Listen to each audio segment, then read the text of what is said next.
La la la la la la la la la la.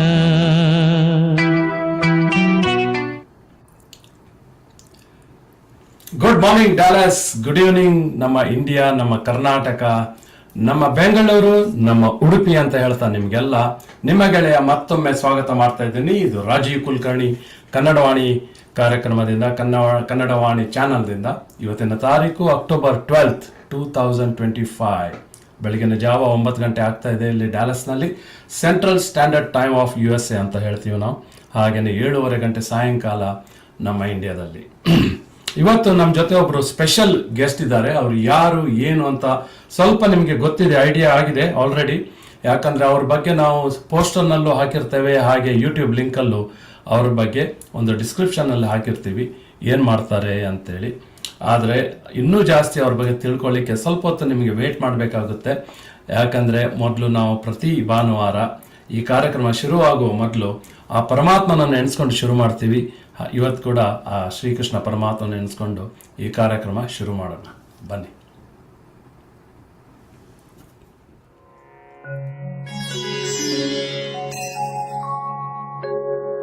ದೇಹ ಜೀರ್ಣವಾಯಿತು,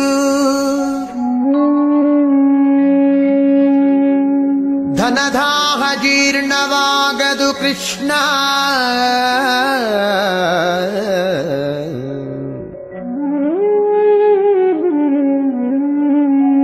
ದೇಹ ಜೀರ್ಣವಾಯಿತು, ಧನದಾಹ ಜೀರ್ಣವಾಗದು ಕೃಷ್ಣ. ಅಯ್ಯ ಕಣ್ಣು ಕಿವಿ ಮಂದವಾದವು, ಹೆಣ್ಣು ಮಣ್ಣಿನಾಸೆ ಮಂದವಾಗದು ಕೃಷ್ಣ.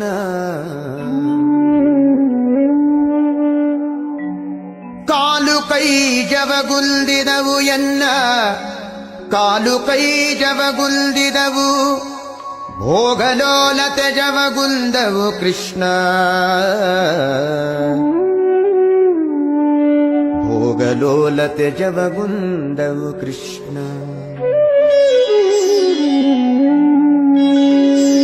ಜರೆ ರೋಗದಿಂದ ನೆರೆಗೊರಗೇಸಿತು, ಜರೆ ರೋಗದಿಂದ ನೆರೆಗೊರಗೇಸಿತು, ನನ್ನ ಶರೀರದಲ್ಲಿ ಹೇಸಿಗೆ ಇನಿತಿಲ್ಲ.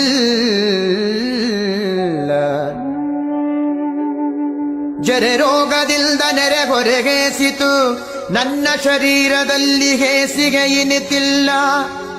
ನನ್ನ ದೇಹ ಪಾಪ ಕೋಟಿಗಳ ಮಾಡಿದರಿನ್ನು ತಾಪ ಮನದೊಳಗೆ ಇನಿತಿಲ್ಲ.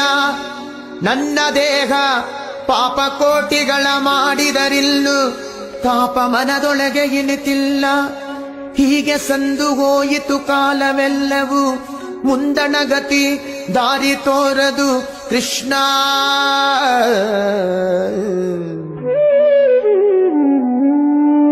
ಹೀಗೆ ಸಂದು ಹೋಯಿತು ಕಾಲವೆಲ್ಲವೂ, ಮುಂದಣಗತಿ ದಾರಿ ತೋರದು ಕೃಷ್ಣ. ಅನಾದಿಯಿಂದ ನಿನ್ನವನೆನಿಸಿದೆ, ಅನಾದಿಯಿಂದ ನಿನ್ನವನೆನಿಸಿದೆ, ಎನ್ನ ಕುಂದು ನಿನ್ನದಲ್ಲವೇ ಕೃಷ್ಣ.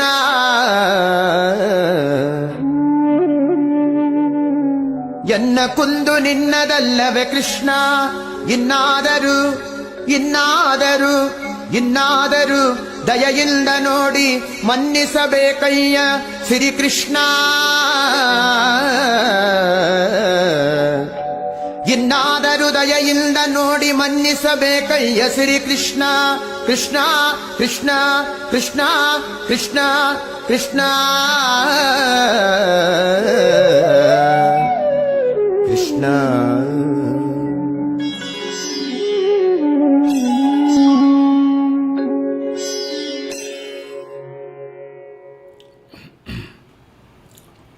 ನಮಸ್ಕಾರ ಎಲ್ರಿಗೂ.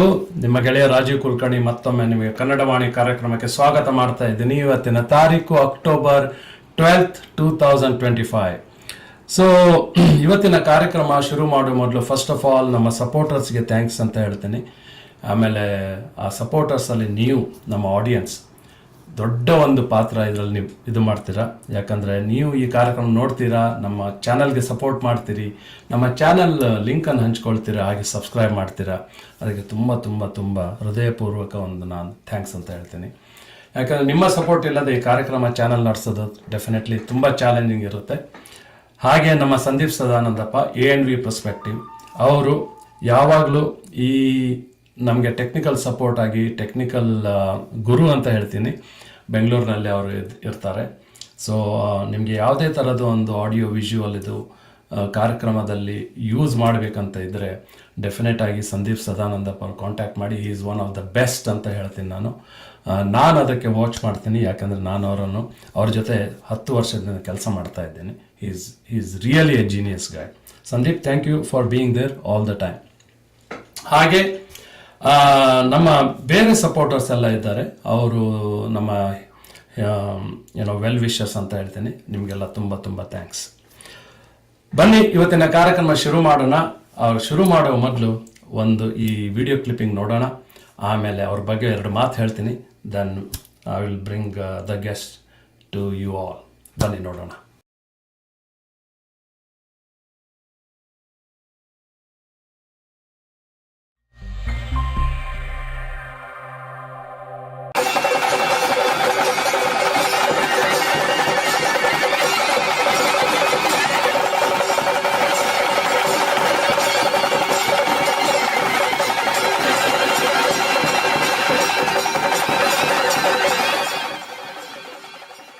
ಆಹಾ, ನಾಗಮಂಡಲ ನೋಡಿದಿರಲ್ಲ.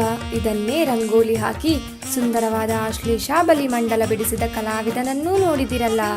ಕೆಲವೇ ನಿಮಿಷಗಳಲ್ಲಿ ಚಕಚಕನೆ ರಂಗೋಲಿ ಬಿಡಿಸುವ ಈ ಕಲಾವಿದ ಉಪಾಧ್ಯಾಯ ಮೂಡುಬೆಳ್ಳೆ ಎಂದೇ ಪ್ರಸಿದ್ಧರು. ನಾಗಮಂಡಲ ಮಾತ್ರವಲ್ಲ, ಗಣಪತಿ ಮಂಡಲ, ನವಗ್ರಹ ಮಂಡಲ, ದುರ್ಗೆ, ಚಂಡಿಕೆ, ಶಿವಪಾರ್ವತಿ, ಅಘೋರೇಶ್ವರ, ಸುದರ್ಶನ ವಿಷ್ಣು, ತಿರುಪತಿ ಶ್ರೀನಿವಾಸ, ಸತ್ಯನಾರಾಯಣ, ಶಕಟಾಸುರ ಭಂಜನ ಕೃಷ್ಣ, ರಾಮಾಂಜನೇಯ, ರಾಘವೇಂದ್ರ ಸ್ವಾಮಿಗಳು, ಸೂರ್ಯಚಂದ್ರ ಗ್ರಹಣ, ಹೀಗೆ ಸಾವಿರಾರು ರಂಗೋಲಿಗಳನ್ನು ಇವರು ಬರೆದಿದ್ದಾರೆ.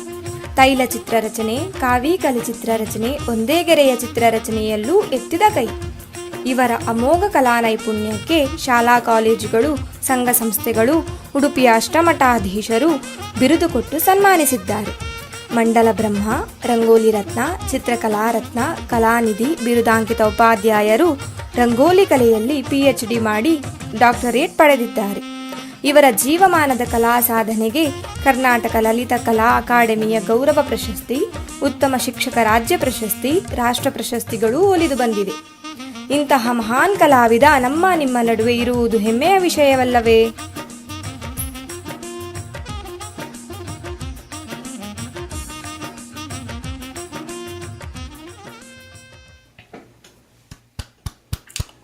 ನಿಜವಾಗ್ಲೂ ಒಂದು ದೊಡ್ಡ ಹೆಮ್ಮೆಯ ವಿಷಯ ಅಂತ ಹೇಳ್ತೀನಿ.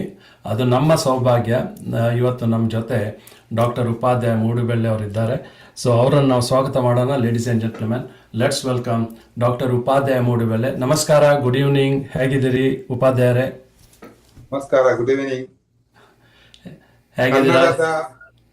ಕನ್ನಡದ ಕಂಪು, ಕಲಾವಿದರ ಸೊಂಪನ್ನು ವಿಶ್ವದೆಲ್ಲೆಡೆ ಪ್ರಸರಿಸುತ್ತಿರುವ ನಿಮಗೆ ವಿಶೇಷ ನಮಸ್ಕಾರ. ಸರ್, ಎಲ್ಲ ದೇವರ ಅನುಗ್ರಹ ಅಂತ ಹೇಳ್ತೀನಿ. ಯಾಕಂದರೆ ನಿಮ್ಮ ಒಂದು ಹಲವಾರು ಕಲೆಗಳನ್ನು ನಾನು ನೋಡಿದ್ದೇನೆ. ಒಂದು ರಂಗೋಲಿಯಿಂದ ಅಥವಾ ಒಂದು ಪೇಂಟಿಂಗ್ ಮೂಲಕವಾಗಿ ನೀವು ಜನರಿಗೆ ಏನೋ ಒಂದು ತಂಪನ್ನು ನೀವು ಕಣ್ಣಲ್ಲಿ ತರಿಸ್ತೀರಿ. ಗೋಡೆ ಮೇಲೆ ಆಯಿತು ಅಥವಾ ನೆಲದ ಮೇಲೆ ಆಯಿತು, ಹಲವಾರು ಪ್ಲ್ಯಾಟ್ಫಾರ್ಮ್ ತಗೊಂಡು ಈ ಒಂದು ಕಲೆಯ ಮೂಲಕವಾಗಿ ಆ ಚಿತ್ರವನ್ನು ಬಿಡಿಸಿ, ಯಾವುದೇ ದೇವರಾಗಲಿ, ಯಾವುದೇ ಒಂದು ಚಿತ್ರ ಆಗಲಿ, ಅದನ್ನು ನೀವು ಇನ್ನೊಂದು ಥರ ರೆಪ್ರೆಸೆಂಟ್ ಮಾಡಿ ಅದನ್ನು ಬೇರೆಯವರಿಗೆ ಪ್ರೆಸೆಂಟ್ ಮಾಡ್ತೀರಿ.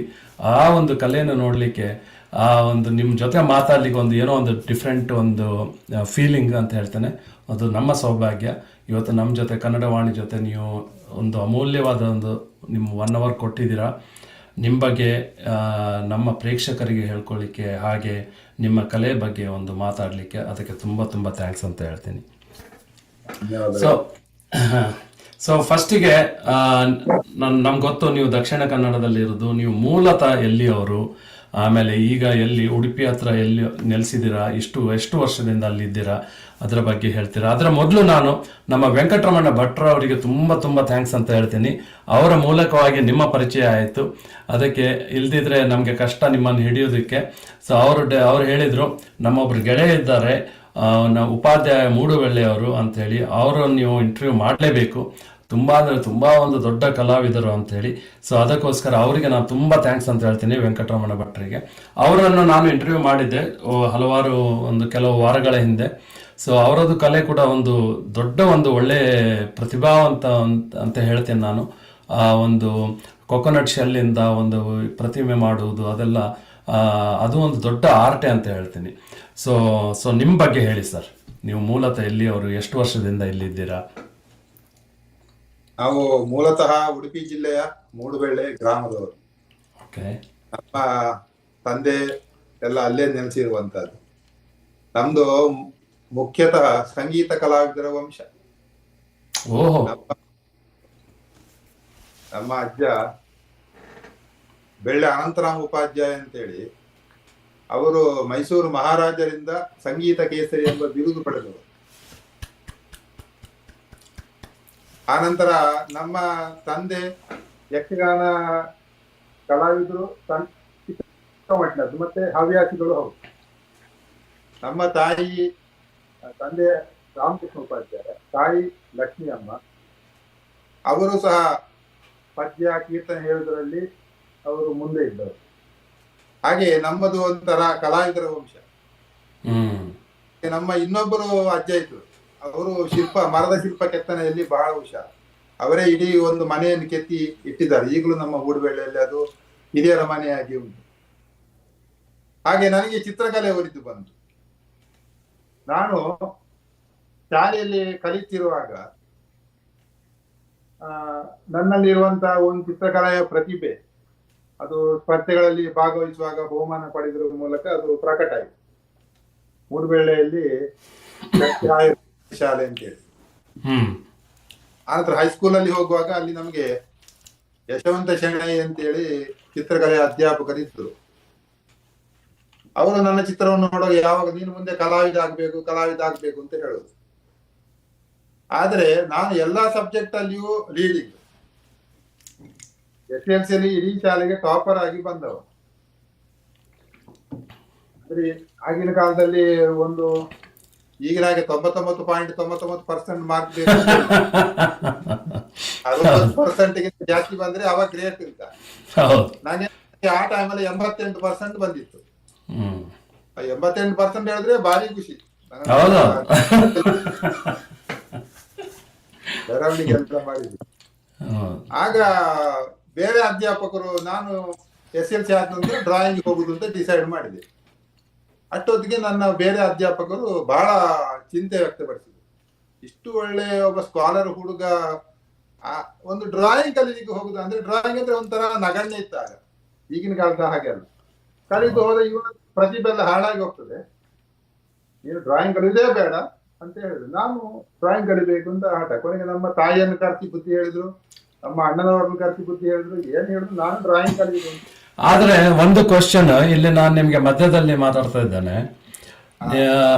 ನಿಮ್ಗೆ ಡ್ರಾಯಿಂಗ್ ಕಲಿಬೇಕು ಅಂತ ಯಾಕೆ ಆಸಕ್ತಿ ಅದು ಮೂಡಿ ಬಂತು?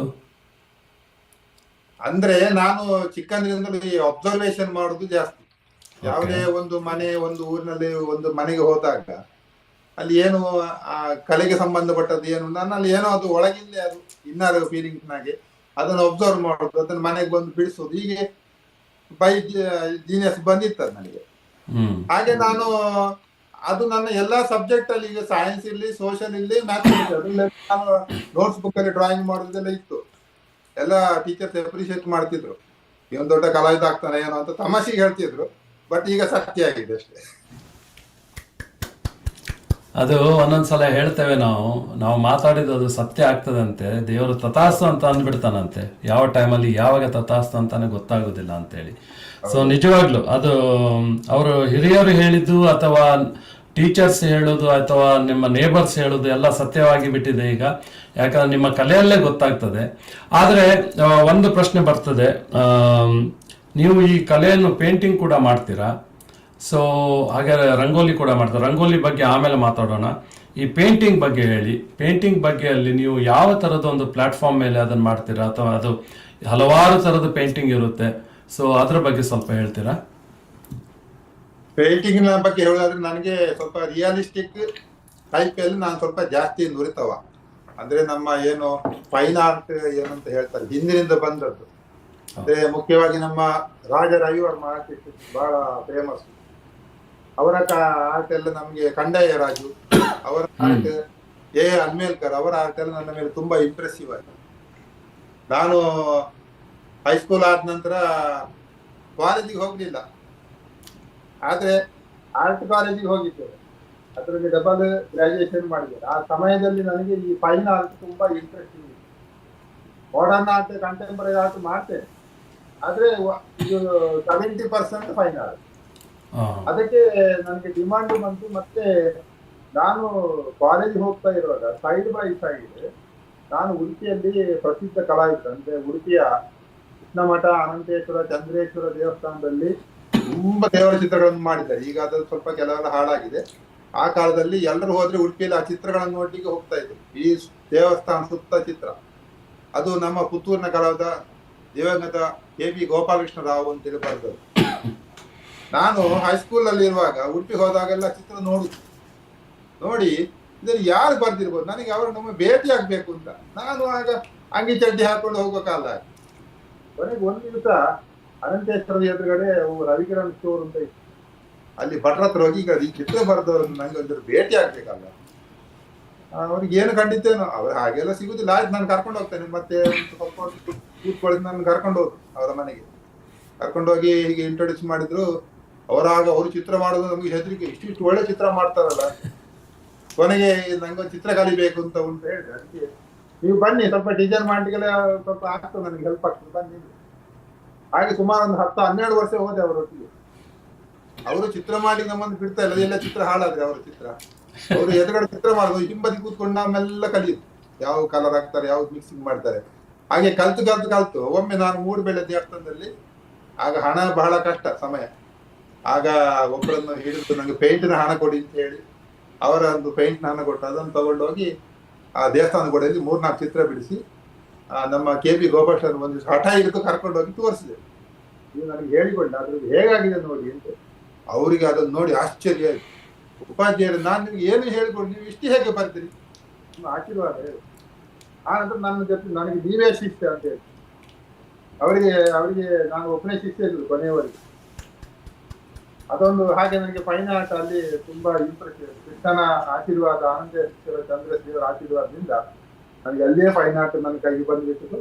ಅದು ಈಗ ರಂಗೋಲಿ ಕಲೆಯಲ್ಲಿಯೂ ಆ ಫೈನ್ ಆರ್ಟ್ ಬರ್ತಾ ಇದೆ, ಕಾವಿ ಕಲೆಯಲ್ಲಿಯೂ ಬರ್ತಾ ಇದೆ ಅಂತ. ಆಲ್ಮೋಸ್ಟ್ 70% ನಾನು ಫೈನ್ ಆರ್ಟ್ ಮಾಡ್ತಾ ಇದ್ದೇನೆ, 20% ಮಾಡರ್ನ್ ಆರ್ಟ್ ಮಾಡ್ತಾ ಇದ್ದೇನೆ. ಈಗ ಇಲ್ಲಿ ಹಿಂಬದಿ ಕಾಣ್ತಾ ಇರೋದು ಸೆಮಿ ಮಾಡರ್ನ್ ಆರ್ಟ್. ಇದು ಇಂಥದಕ್ಕೂ ಆದ್ರೆ ನಾನು ಕಂಡುಕೊಂಡ ಹಾಗೆ ನೈಜತೆಗೆ ಯಾವಾಗಲೂ ಅಳಿದಿಲ್ಲ. ಸೆಮಿ ಮಾಡರ್ನ್ ಆರ್ಟ್ ಅಂದ್ರೆ ಏನು? ಸೆಮಿ ಮಾಡರ್ನ್ ಅಂದ್ರೆ ಸ್ವಲ್ಪ ರಿಯಲಿಸ್ಟಿಕ್, ಸ್ವಲ್ಪ ಮಾಡರ್ನ್ ಎರಡು ಮಿಕ್ಸ್ ಮಾಡಿ ಮಾಡುವಂತ. ಈಗ ಮನುಷ್ಯನಿಗೆ ನಮ್ಮ ನಿಜವಾದ ಸೌಂದರ್ಯಕ್ಕೆ ಅಳಿವಿಲ್ಲ, ಪೌಡರ್ ಸ್ನೋ ಹಾಕಿದ್ರೆ ಅದು ಹೋಗುತ್ತೆ. ಹಾಗೆ ನೈಜ ಫೈನ್ ಆರ್ಟ್ ಏನುಂಟು ಅದಕ್ಕೆ ಯಾವ್ದು ಇವತ್ತಿಗೂ ರವಿವರ್ಮನ ಆರ್ಟ್ ಆಗಿರ್ಲಿ, ಅಲ್ಮೇಲ್ಕರ್ ಆರ್ಟ್ ಆಗಿರ್ಲಿ, ಯಾವ್ದು ಇವತ್ತಿಗೂ ಅದಕ್ಕೆ ಎಂಡ್ಲೆಸ್ ಇಲ್ಲ. ಆದ್ರೆ ಮಾಡರ್ನ್ ಆರ್ಟ್ ಹಾಕಲ್ಲ, ಸ್ವಲ್ಪ ಸಮಯ ಇಂಟ್ರೆಸ್ಟಿಂಗ್ ಆಗ್ತದೆ, ಕೆಲವರು ಕನ್ನ ಸೇರಿಸಿರ್ತಾರೆ, ಕೊನೆಗೆ ಅದು ಅದರ ವ್ಯಾಲ್ಯೂ ಹೋಗಿಬಿಡುತ್ತೆ. ಇನ್ನು ಅಂತ ಕೆಲವು ಮಾಡರ್ನ್ ಆರ್ಟಿಸ್ಟ್ಗಳು ತುಂಬಾ ಫೇಮಸ್ ಆಗಿ M.A. ಕೋಚೇನ್ ಇರ್ಬೋದು, ಇವರೆಲ್ಲ ಅವರಂದ್ರೆ ಅವರ ಹೆಸರಿನ ಮೇಲಿಂದ ಅವರಿಗೆ ಆ ಪೇಂಟಿಂಗ್ಸ್ ತುಂಬಾ ಫೆಮಿಲಿಯರ್ ಆಗಿದೆ. ಸೊ ನೀವು ಇನಿಷಿಯಲಿ ಇದು ಆರ್ಟ್ ಮಾಡುವಾಗ ನೀವು ಶುರು ಎಲ್ಲಿಂದ ಮಾಡಿದ್ರಿ? ನೀವು ಹೇಳಿದ್ರಿ ಮೂಡುಬೆಳ್ಳೆ ಟೆಂಪಲ್ನಲ್ಲಿ ನೀವು ಶುರುವಲ್ಲಿ ಸ್ಟಾರ್ಟ್ ಮಾಡಿದ್ರಿ ಅಂತ. ಅದಾದ್ಮೇಲೆ ಮುಂದೆ ಹೇಗೆ ನೀವು ಅದನ್ನು ನಡ್ಸ್ಕೊಂಡ್ ಬಂದ್ರಿ? ಮುಂದೆ ಎಲ್ಲಿ ಮಾಡಿದ್ರಿ, ಏನ್ ಮಾಡಿದ್ರಿ? ಈ ಫೈನ್ ಆರ್ಟಿಗೂ ನಾವು ಎಜುಕೇಶನ್ ಅಂದ್ರೆ ಸ್ಕೂಲಲ್ಲಿ ಎಜುಕೇಶನ್, ಈಗ ನಾನು ಡ್ರಾಯಿಂಗ್ ಮಾಸ್ಟರ್ ಆಗಿದ್ದೆ. ಡ್ರಾಯಿಂಗ್ ಮಾಸ್ಟರ್ ಆಗ ಅಲ್ಲಿ ಕಲಿಸುವಂತ ಎಜುಕೇಶನ್ ಮೆಥಡ್ ಫೈನ್ ಆರ್ಟಿಗೆ ತುಂಬಾ ಗಜಾಂತರ. ಸೊ ನಾನಿದು ಸ್ಕೂಲ್ ಬಿಟ್ಟು ಬಂದ ನಂತರ ನಾನು ಫೈನ್ ಆರ್ಟ್ ಮಾಡೋದು. ಶಾಲೆಯಲ್ಲಿ ಅದು ಮಕ್ಕಳಿಗೆ ಹೇಳಿಕೊಡುವಂತ ಮೆಥಡ್ಸೇ ಬೇರೆ ಇತ್ತು. ಹಾಗಿರುವಾಗ ಈ ಫೈನ್ ಆರ್ಟ್ಸ್ ಅನ್ನು ನಾನು ನನಗೆ ನಾನು ಹೀಗೆ ಚಿತ್ರ ಮಾಡ್ತಾ ಇದ್ದೆ ಹೇಳುವಾಗ ಪಟ್ಟಿಗಳಿದೆ, ಮೂಡುಬೆಳೆ ದೇವಸ್ಥಾನದಲ್ಲಿ ಮಾಡ್ತಾ ಇದ್ದೆ ಅಂತ. ಮತ್ತೆ ಮನುಷ್ಯರದ್ದು ಭಾವಚಿತ್ರ ಪೋರ್ಟ್ರೇಟ್, ಈಗಿನಾಗೆಲ್ಲ ನಮ್ಮ ಟೆಕ್ನಾಲಜಿ ಅಡ್ವಾನ್ಸ್ ಇಲ್ಲ, ಆರ್ಟಿಸ್ಟ್ಗಳೇ ಬಿಡಿಸ್ಕೊಡುವಂಥದ್ದು, ಅದಕ್ಕೆ ತುಂಬಾ ಡಿಮಾಂಡ್ ಬಂತು. ಸೈನ್ ಬೋರ್ಡ್ಗಳಿಗೆ ಡಿಮಾಂಡ್ ಬಂತು. ಇನ್ನು ಡಿಸೈನ್ಸ್ ಮಾಡ್ಲಿಕ್ಕೆ, ಫೋಟೋಗ್ರಾಫಿ ಆಲ್ಬಮ್ ಡಿಸೈನ್ ಮಾಡ್ಲಿಕ್ಕೆ ಬಂತು. ಕೊನೆಗೆ ನನಗೆ ರಥದ ಪೇಂಟಿಂಗ್ಸ್ ಗಳು ಬರ್ಲಿಕ್ಕೆ ಶುರು ಆಯ್ತು. ಅದಕ್ಕೆ ನಾನು ಬರ್ತಾ ಇದ್ದೆ. ಅವರಿಗೆ ಪ್ರಾಯ ಆದ ಕೊನೆಗೆ ಅವರು ನನಗೆ ಆಗುದಿಲ್ಲ, ನನ್ನ ಶಿಷ್ಯ ಇದ್ದಾನೆ ಅಲ್ಲಿಗೆ ಹೋಗಿ ಅಂತ ಕಳಿಸ್ತಾ ಇದ್ರು. ಹಾಗೆ ನಾನು ಸುಮಾರು ನಮ್ಮ ಸುತ್ತಮುತ್ತಲ ಒಂದು 10-30 ದೇವಸ್ಥಾನಗಳದ್ದು ಕ್ಯಾರೆಟ್ ಪೇಂಟಿಂಗ್ಸ್ ಮಾಡಿದ್ದೇನೆ. ಅದು ತುಂಬಾ ಫೇಮಸ್ ಆಗಿದೆ ಇವತ್ತಿಗೂ. ಅಂದ್ರೆ ಅದಕ್ಕೆ ಸ್ವಲ್ಪ ಟೆಕ್ನಿಕಲ್ ಎಲ್ಲ ಬೇರೆ ಉಂಟು. ಹಾಗಾಗಿ ನನಗೆ ಇವತ್ತು ರಥದ ಪೇಂಟಿಂಗ್ಸ್ ನನಗೆ ನನ್ನ ಹುಡ್ಕೊಂಡು ಬರ್ತದೆ, ಬೇರೆ ಯಾರು ಮಾಡುವವರು ಇಲ್ಲ ಆ ತರ ಆಗಿದೆ. ಓಹ್, ಈಗ ನಮ್ಮ ಈ ಉಡುಪಿಯಲ್ಲಿ ರಥ ಬೀದಿಯಲ್ಲೆಲ್ಲ ರಥಗಳನ್ನೆಲ್ಲ ಅವರು ಇದು ಮಾಡುವಾಗ ಅದರದ್ದು ಕೆಲವೆಲ್ಲ ಪೇಂಟಿಂಗ್ ಎಲ್ಲ ನೀವೇ ಮಾಡ್ತೀರಾ? ಹಾಗಾದ್ರೆ ಈಗ ಕೆಲವರೆಲ್ಲ ಫ್ಲೆಕ್ಸಿ ಆಗ್ತಾ ಇದ್ರೆ, ಆದ್ರೆ ನಮ್ದು ಒರಿಜಿನಾಲಿಟಿ ಕ್ಯಾನ್ವಾಸ್ ಪೇಂಟಿಂಗ್ ಹಾಗೆ ಡಿಮಾಂಡ್ ಉಂಟು. ಅದು 10-30-40 ವರ್ಷ ಬಾಳಿಕೆಯೂ ಬರ್ತದೆ. ಹಾಗೆ ಇಲ್ಲಿ ಸುತ್ತಮುತ್ತ ನಮ್ದು ಅಲೆಯೂರು ಇರ್ಬೋದು, ಕುಂಜಾಡಗಿರಿ ಇರ್ಬೋದು, ಅಥವಾ ಕೊಡಂಗಳ ದೇವಸ್ಥಾನ, ಪೆರಣಂಕಲ ದೇವಸ್ಥಾನ, ಈಗ ತುಂಬಾ 10-30 ದೇವಸ್ಥಾನಗಳೆಲ್ಲ ಚಿತ್ರಗಳನ್ನು ನಾನು ಮಾಡಿದ್ದೇನೆ ಅಂತ ಹೇಳುದಲ್ಲ, ದೇವ್ರ ನನ್ನ ಹತ್ರ ಮಾಡಿಸಿದ್ದಾನೆ ದೇವರು. ಮಾಡಿಸಿದ್ದಾನೆ. ಸೊ ಈಗ ನೀವು ದಕ್ಷಿಣ ಕನ್ನಡದಲ್ಲಿ ಎಲ್ಲಾ ಒಂದು ದೇವಸ್ಥಾನಗಳಲ್ಲಿ ಈ ತರ ಒಂದು ನಿಮ್ಮ ಒಂದು ಆರ್ಟ್ ಇದು ಪ್ರದರ್ಶನ ಅಥವಾ ಆರ್ಟ್ ಇದು ಒಂದು ನಿಮ್ಮ ಕಲೆಯನ್ನು ಯೂಸ್ ಮಾಡಿಕೊಂಡು ಅಲ್ಲೆಲ್ಲ ಇದು ಮಾಡ್ತೀರಾ, ಅಥವಾ ನಿಮ್ಗೆ ಹೇಗೆ ಕರೆ ಬರ್ತದೆ ಅದರ ಮೂಲಕವಾಗಿ ನೀವು ಹೋಗ್ತೀರಾ, ಅಥವಾ ನಿಮ್ದು ಅದೊಂದು ಸೀಸನ್ ಇರ್ತದ, ಹೇಗೆ ಇದು ವರ್ಕೌಟ್ ಹೇಗೆ ಆಗ್ತದೆ ನಾರ್ಮಲಿ? ಈಗ ಅಂತ ಹೇಳಿದ್ರೆ ನಮ್ದು ಟೆಕ್ನಾಲಜಿ ಅಡ್ವಾನ್ಸ್ ಆದಾಗ ಫೋಟೋಗ್ರಾಫಿಗೆ ಎಲ್ಲರೂ ಫೋಟೋಗ್ರಾಫಿ ಮತ್ತೆ ಕಂಪ್ಯೂಟರ್ ಮೂಲಕ ಬೇಕಾದ್ರೂ ಸೆಟ್ಟಿಂಗ್ ಮಾಡ್ಕೊಂಡೆಲ್ಲ ಮಾಡ್ತಾ ಇರುವಾಗ ಮ್ಯಾನ್ಯಲ್ ಆಗಿ ಬಿಡಿಸುವುದಕ್ಕೆ ಈಗ ಡಿಮಾಂಡ್ ತುಂಬಾ ಕಡಿಮೆ ಆಗಿದೆ. ಆದ್ರೆ ನಾನು ಸ್ವಲ್ಪ ಬೇರೆ ಬೇರೆ ಫೀಲ್ಡ್ ಅಲ್ಲಿ ಕೆಲಸ ಮಾಡಿದವರು. ಹಾಗಾಗಿ ನನಗೆ ಎಂತ ಹೇಳಿದ್ರೆ, ಈ ನಾನು ಸ್ಕೂಲ್ಗೆ 85ನೇ ಇಸ್ವಿಯಲ್ಲಿಯೇ ನಾನು ಪತ್ರಿಕೆಗೆ ಲೇಖನ ಬರಲಿಕ್ಕೆ ಶುರು ಮಾಡಿದ್ದೆ. ಹೆಸರು ಪ್ರಸಿದ್ಧಿ ಆಗಿದೆ. ಮೊದಲಿಗೆ ನಾನು ಬೇರೆ ಬೇರೆ ಆರ್ಟ್ ಶೈಲಿಗಳ ಬಗ್ಗೆ ಬರೀತಾ ಇದ್ದೆ. ಕೊನೆಗೆ ಇಲ್ಲಿ ನಮ್ಮ ಉಡುಪಿಯಲ್ಲಿ BT ಬಾಯಿ ರಂಗೋಲಿ ಕಲಾವಿದರು ಬಹಳ ಪ್ರಸಿದ್ಧ. ಅವರು ರಂಗೋಲಿ ಕಲೆ ಬಗ್ಗೆ ಉದಯವಾಣಿಯಲ್ಲಿ ವೀಕ್ಲಿ ಆರ್ಟಿಕಲ್ ಬರೀತಾ ಇದ್ರು. ಆದ್ರೆ ಕಲಾವಿದರು ಎಕ್ಸಿಬಿಷನ್ ಮಾಡುವಾಗ ಅವರ ಕಲೆಯ ಬಗ್ಗೆ ರಿವ್ಯೂ ಬರೆಯುವವರು ಯಾರು ಇರಲಿಲ್ಲ. ಬೆಂಗಳೂರಿನ ಸುಬ್ರಹ್ಮಣ್ಯಂ ಬರೀತಾ ಇದ್ರು, KV ಸುಬ್ರಹ್ಮಣ್ಯಂ. ಅಷ್ಟೊತ್ತಿಗೆ ಇಲ್ಲಿ ನನಗೆ ಕಂಡಿದ್ದು, ನಾನು ಯಾಕೆ ಇಲ್ಲಿ ರಿವ್ಯೂ ಮಾಡಬಾರ್ದು, ನಾನು ಸ್ವಲ್ಪ ಎಜುಕೇಶನ್ ಎಲ್ಲ ಉಂಟು ಆರ್ಟ್ ಬಗ್ಗೆ ಅಂತೇಳಿ ಹಾಗೆ ಶುರು ಮಾಡುವಾಗ ನಮ್ಮ ಉಡುಪಿಯ ರಮೇಶ್ ರಾವ್ ಆರ್ಟಿಸ್ಟ್ ಮತ್ತೆ ಮಂಗಳೂರಿನ ಗಣೇಶ್ ಸೋಮಾಜ್ ಅವರೆಲ್ಲ, ಸರ್ ನೀವು ಬರೀರಿ, ನಾವೆಲ್ಲ ಸಪೋರ್ಟ್ ಕೊಡ್ತೇವೆ ಅಂದ್ರು. ಹಾಗೆ ನಾನು ಯಾರು ಎಕ್ಸಿಬಿಷನ್ ಮಾಡಿದ್ರು ಅದರ ರಿವ್ಯೂ ಬರ್ಲಿಕ್ಕೆ ಶುರು ಮಾಡಿದೆ. ಸಾಧಾರಣ ದಕ್ಷಿಣ ಕನ್ನಡ ಉಡುಪಿ ಜಿಲ್ಲೆಯ ಎಲ್ಲಾ ಆರ್ಟಿಸ್ಟ್ಗಳದ್ದು ನಾನು ಸಾಮಾನ್ಯ ಬರ್ದಿದ್ದೇನೆ ಅಂತ ಹೇಳ್ಬೋದು. ಎಲ್ಲರ ಆರ್ಟಿಸ್ಟ್ಗಳ ಬಗ್ಗೆ ಅವರ ಬಯೋಗ್ರಾಫಿ ಇರ್ಬೋದು, ಅವರ ಆರ್ಟ್ ಬಗ್ಗೆ ಇರ್ಬೋದು, ಅವರು ಡೆವಲಪ್ ಆಗುದು ಹೇಗೆ ಅನ್ನೋದ್ರ ಬಗ್ಗೆ ಸಜೆಷನ್ಸ್ ಇರ್ಬೋದು, ನಾನು ರಿವ್ಯೂ ಮೂಲಕ ಬರೆದಿದ್ದೇನೆ. ಸುಮಾರು 3,500 ಆರ್ಟಿಕಲ್ ಬರೆದಿದ್ದೇನೆ. ಆ ಮೂಲಕ ನನಗೆ ಒಂದು ಕಡೆಯಲ್ಲಿ ಹೆಸರು ಪ್ರಸಿದ್ಧಿ ಆಯ್ತು, ಒಂದು ಕಡೆ ನನ್ನ ಚಿತ್ರ ಪ್ರಸಿದ್ಧಿ, ಎರಡು ಒಟ್ಟಾಗಿರುವಾಗ ನನಗೆ ಈ ರೀತಿಯಾಗಿ ಬೆಳೆಯಲಿಕ್ಕೆ ಸಹಾಯ ಆಯ್ತು ಅಂತ ಹೇಳ್ಬೋದು. ಸೊ ಈಗ ನಿಮಗೆ ಇಷ್ಟೆಲ್ಲ ನೀವು ಮೊದಲು ಲೇಖನ ನಿಮ್ಮ ಈ ಕಲಾವಿದರ ಬಗ್ಗೆ ಎಲ್ಲ ನೀವು ಬರ್ದಿದ್ದೀರಾ, ಆ ಒಂದು ಮೂಡ್ ಹೇಗೆ ಬಂತು ನಿಮ್ಗೆ ನಾನು ಬರಿಬೇಕು ಅಂತ ಹೇಳಿ? ಅದೇ ನಾನು ಕಾಲೇಜ್ ಹೋಗಿಲ್ಲ, ಅಥವಾ ಅದರಲ್ಲಿ ಇದು ಎಂದು ನಮ್ಮ ಲೇಖನ ಬರೆಯುವಾಗೆ ಅದು PhD ಎಲ್ಲ ಮಾಡ್ಲಿಕ್ಕೆ ಅದು ಏನೂ ಮಾಡ್ಲಿಲ್ಲ. ಅದೇನೋ ದೈವ ದತ್ತ ಕಲೆ. ನಾನು ಏನು ಬರ್ತಿದ್ದೇನೆ ಅದು ಎಲ್ರಿಗೂ ಇಷ್ಟ ಆಯ್ತು, ಪತ್ರಿಕೆಯಾಗಿ ಇಷ್ಟ ಆಯ್ತು, ಅವರು ಹಾಕ್ಲಿಕ್ಕೆ ಶುರು ಮಾಡಿದ್ರು. ಹಾಗಾಗಿ ನನ್ನಲ್ಲಿ ಒಂದು ವಾಕ್ಚಾತುರ್ಯವೂ ಬೆಳೆಯಿತು, ಬರೆಯುವಂತ ಸ್ಟೈಲು ಇಷ್ಟ ಆಯ್ತು. ಹಾಗೆ ಮತ್ತೆ ಕಲಾವಿದರಿಂದ ಒಳ್ಳೆ ಪ್ರತಿಕ್ರಿಯೆ ಬಂತು, ಓದುಗರಿಂದ ಒಳ್ಳೆ ಪ್ರೋತ್ಸಾಹ ಬಂತು. ಇದರಲ್ಲಿರುವಾಗ ನಾವು ಮತ್ತೆ ಬರಿಬೇಕು ಅಂತೇಳಿ ಕಂಡು ಇವತ್ತಿಗೆ ಯಾವ ಲೇಖನ ಇದ್ರು ನಾನು ಬರೀತೇನೆ. ಮತ್ತೆ ಕೆಲವು ಕಲಾವಿದರಿಗೆ ಕೆಲವು ವ್ಯಕ್ತಿಗಳಿಗೆ ನಾನೇ ಲೇಖನ ಬರೀಬೇಕು ಅನ್ನೋ ಹಠಸ ಇದೆ, ನೀವು ಬರ್ದ್ರೆ ಚಂದ ಅಂತೇಳಿ. ಆ ರೀತಿ ಒಂದು ವಾತಾವರಣ ಬೆಳೆದು ಬಂದು ನನಗೆ ಬಹಳ ಖುಷಿಯಾಗಿದೆ. ನಾನು ಇಂಗ್ಲಿಷ್ ಅಲ್ಲಿಯೂ ಪತ್ರಿಕೆ ಮಾರ್ನಿಂಗ್ ನ್ಯೂಸ್ ಅಲ್ಲಿ ಬರ್ತಿದ್ದೇನೆ, ಡೆಕ್ಕನ್ ಹೆರಾಲ್ಡ್ ಎಲ್ಲ ಬರ್ತಿದ್ದೇನೆ. ಕನ್ನಡದಲ್ಲಿ 3,500 ಆರ್ಟಿಕಲ್ ಬರೆದಿದ್ದೇನೆ. Very nice. ಇಲ್ಲಿ ಒಂದು ಸಣ್ಣ ಬ್ರೇಕ್ ತಗೊಳ್ಳೋಣ, ನಿಮ್ಮದು ಒಂದು 2 ಸಣ್ಣ ಒಂದು ವಿಡಿಯೋ ಕ್ಲಿಪ್ಪಿಂಗ್ ನೋಡ್ಕೊಂಡು ಮತ್ತೆ ವಾಪಸ್ ಬರೋಣ. ಆಯ್ತು sir.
Very nice, very nice.